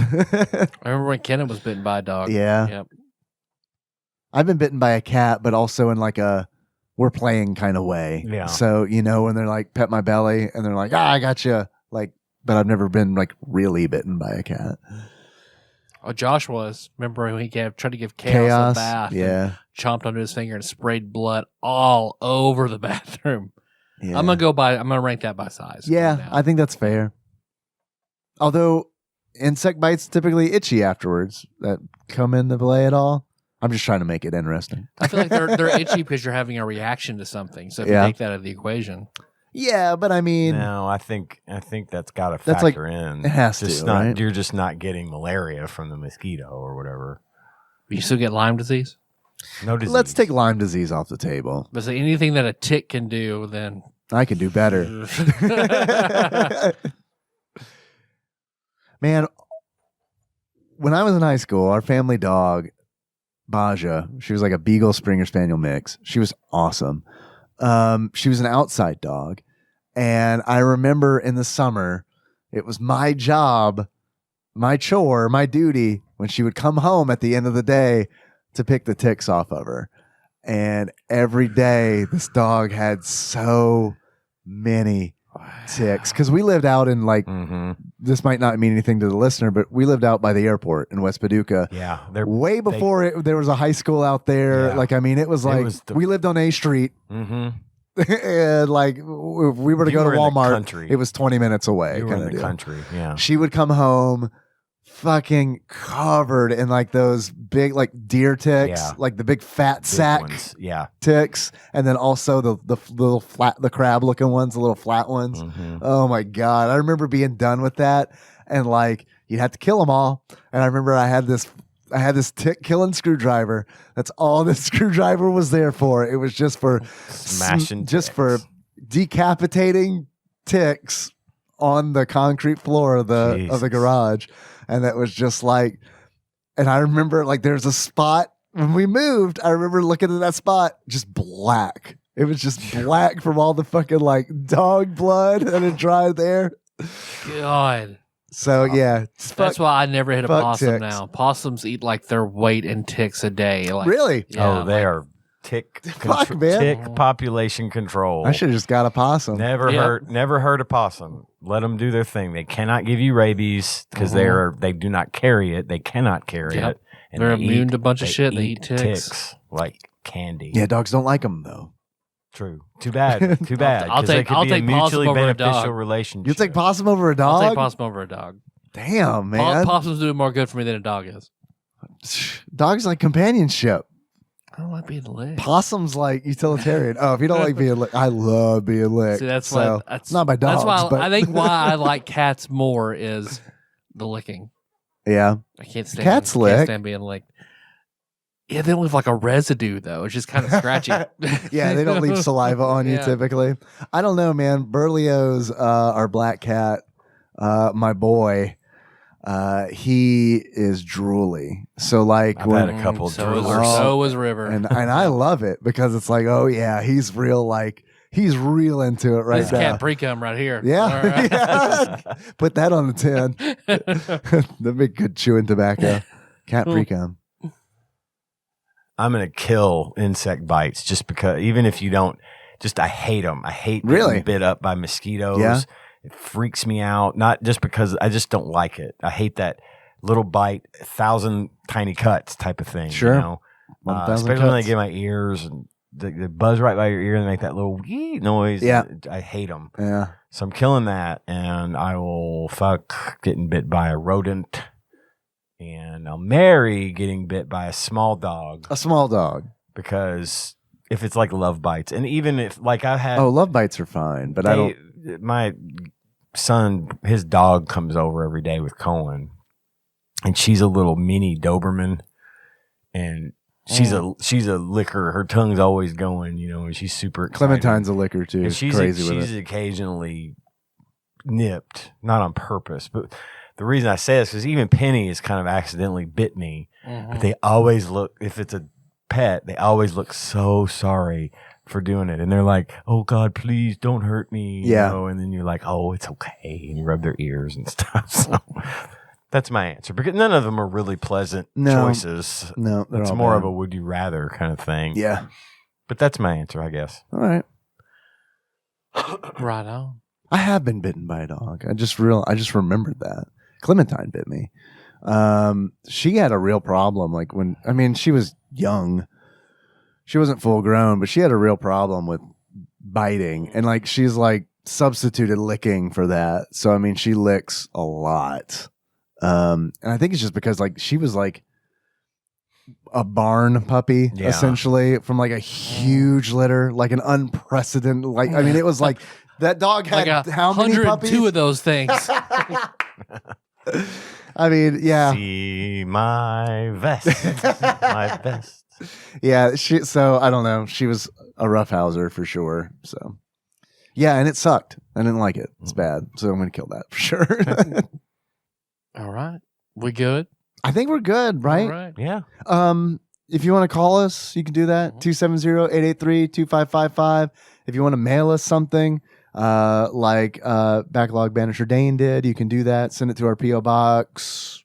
That is TADPOG Studios, care of Nicole Nance, P.O. Box 3785, Paducah, Kentucky 42002. I'm glad you know that because I still don't. We had some reviews come in. Oh, nice. Yep. Which I think is nice, or I should say a review that came in. It's weird. It came in from a man driving a larger version of himself, it seems. This review is the best spicy news, N-O-U-S, new. That's like a French thing, right? N-O-U-S. 5 stars. Nice. Retro games, gooters, and church basements. Great show. Tyler, Dave, and the Wizened Sage Ian are the best around. Yeah, boy. Yeah. And that is from Usurper Grimothy via Apple Podcasts. Thank you. Thank you very much. Yes, thank you very much, Graham. And I also have some very exciting news. For a long time, we had fallen off the podcast charts, but I would like to say that we're back in the 226th spot for video games in Germany. Nice. So thank you, Overseas Philip. I know that's all you. Buddy. Thank you for still listening. You got us back on the damn charts. Thank you. It's good to be back. Fucking David Hasselhoff of video game podcast. Well, we're on. Just Google us. We're all over the place. Our social media, where already found our episodes. It's there. Yeah. Same for if you want to get a shirt, shirts.tadpog.com. Thank you for leaving a review. You can leave reviews all over the place, on Spotify, on Stitcher, iTunes. Yep. Thank you. Much appreciated. Reviews are one of those things where it's like, I know we're about to talk about Patreon and like mention some people who are very generous and donate to us on Patreon. If you don't want to donate on Patreon, you can't do it, and you still want to help the show, leaving a review is like really super helpful. Yeah. So, I mean, if you want to help out and don't have the funds, consider leaving a review. They really do help, honestly. I mean, obviously, we're back on the charts for Germany for 1 week. I'm sure we'll be off next week, but hey, it's good to be on there now. So speaking of Patreon, we have anything different from last week from the Phantomire and Plico Nick. All right. All right, and I do have a nice long list of executive producers, which are the wonderful people that donate $20 or more to the podcast every single month, and this is so nice. So I'm going to read that list of wonderful, generous people, starting with Temporal Eternal Savior, Cubicle Monkey, Usurper Grim, Cousin David Galino, Plinko Nick Price, Steve Dixon, Cthusiast Jeff Miners, Clambro Cody Phillips, Banthamaster, Executive Producer Dig Dougie, Gamebug Prime Nathan Eaton, Time Lord Josh Edwards, Matt Gentile, a.k.a. Gentle G, congratulations on your marriage, Magical Sleeper, a.k.a. Big Dick Piebaker, Chris Vaughn, Princess Consuela Banana Hammock, Flavatrick, Taryn Landon, Pinball Archmage, Chris Edler, I'm sorry you couldn't be on this episode, Platinum member Brett Miller, Sandwich Pope Phil Hawkins, Nate from Utah, first-time caller, Drink Smith, Joey Webster, Master Cycle Baron Kevin Link, Barbecue Baron Andrew Rowland, General Kenobi Massacre, and Sick Jake, we're sorry you fell for the marketing. Thank you, guys. Yes, thanks very much. And I know we didn't get the Patreon link out. It's patreon.com/tadpog. If you want to donate, that'd be awesome. It does help us out. Also, I failed to mention the link for the Discord earlier when I was talking about the Super Punch-Out tournament the Sandwich Pope Phil organized and Big Dick Piebaker Chris Vaughn gave a prize out for. That is bit.ly/tadpog Discord. So if you don't want to miss stuff like that in the future, join. It's a really good group. It really is Yeah, a it good group is. of people. And you can talk to us too.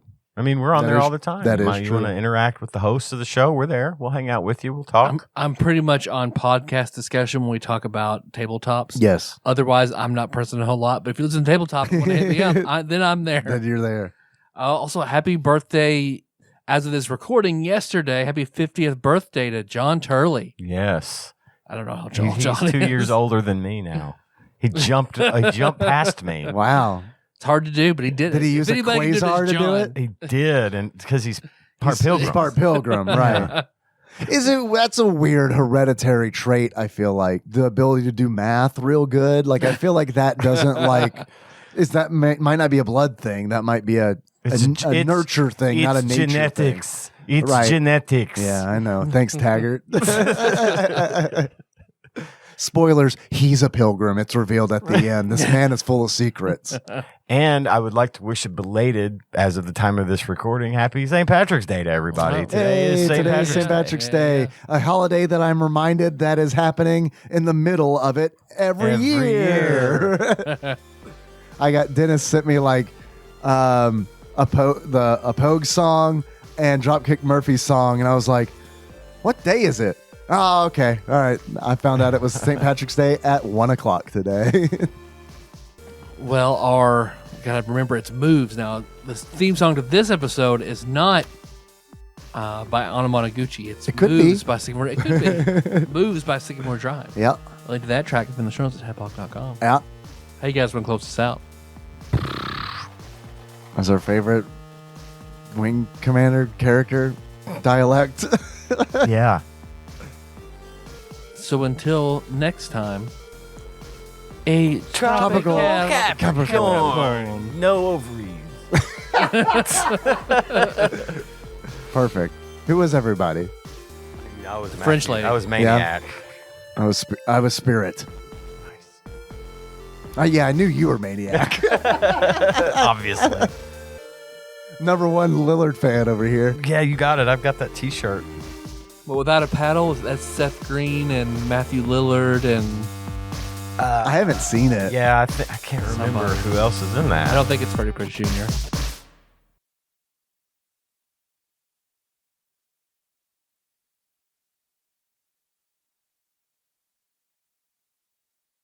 I'm ready when you guys is. Ready. Is my computer, is it picking up? Because I noticed in the house it keeps wanting to pick up the Oculus as its input or whatever. Yeah, that's what I was saying on Discord earlier, is when your computer, like, this is any computer, is like, oh, an Oculus is on. Well, then, like, Windows is like, that's the microphone. That's the microphone. So you just have to change it manually in Audacity. I'm constantly like fucking changing the microphone where it's like, God, okay, all right, Jesus, I get it. You fucking, God damn it. Some Facebook ass shit right here where it's like, oh, you turn this fucking thing on? All right, the microphone's on. We're listening to fucking everything in your house. Ugh, just the way Meta wants it. Yep.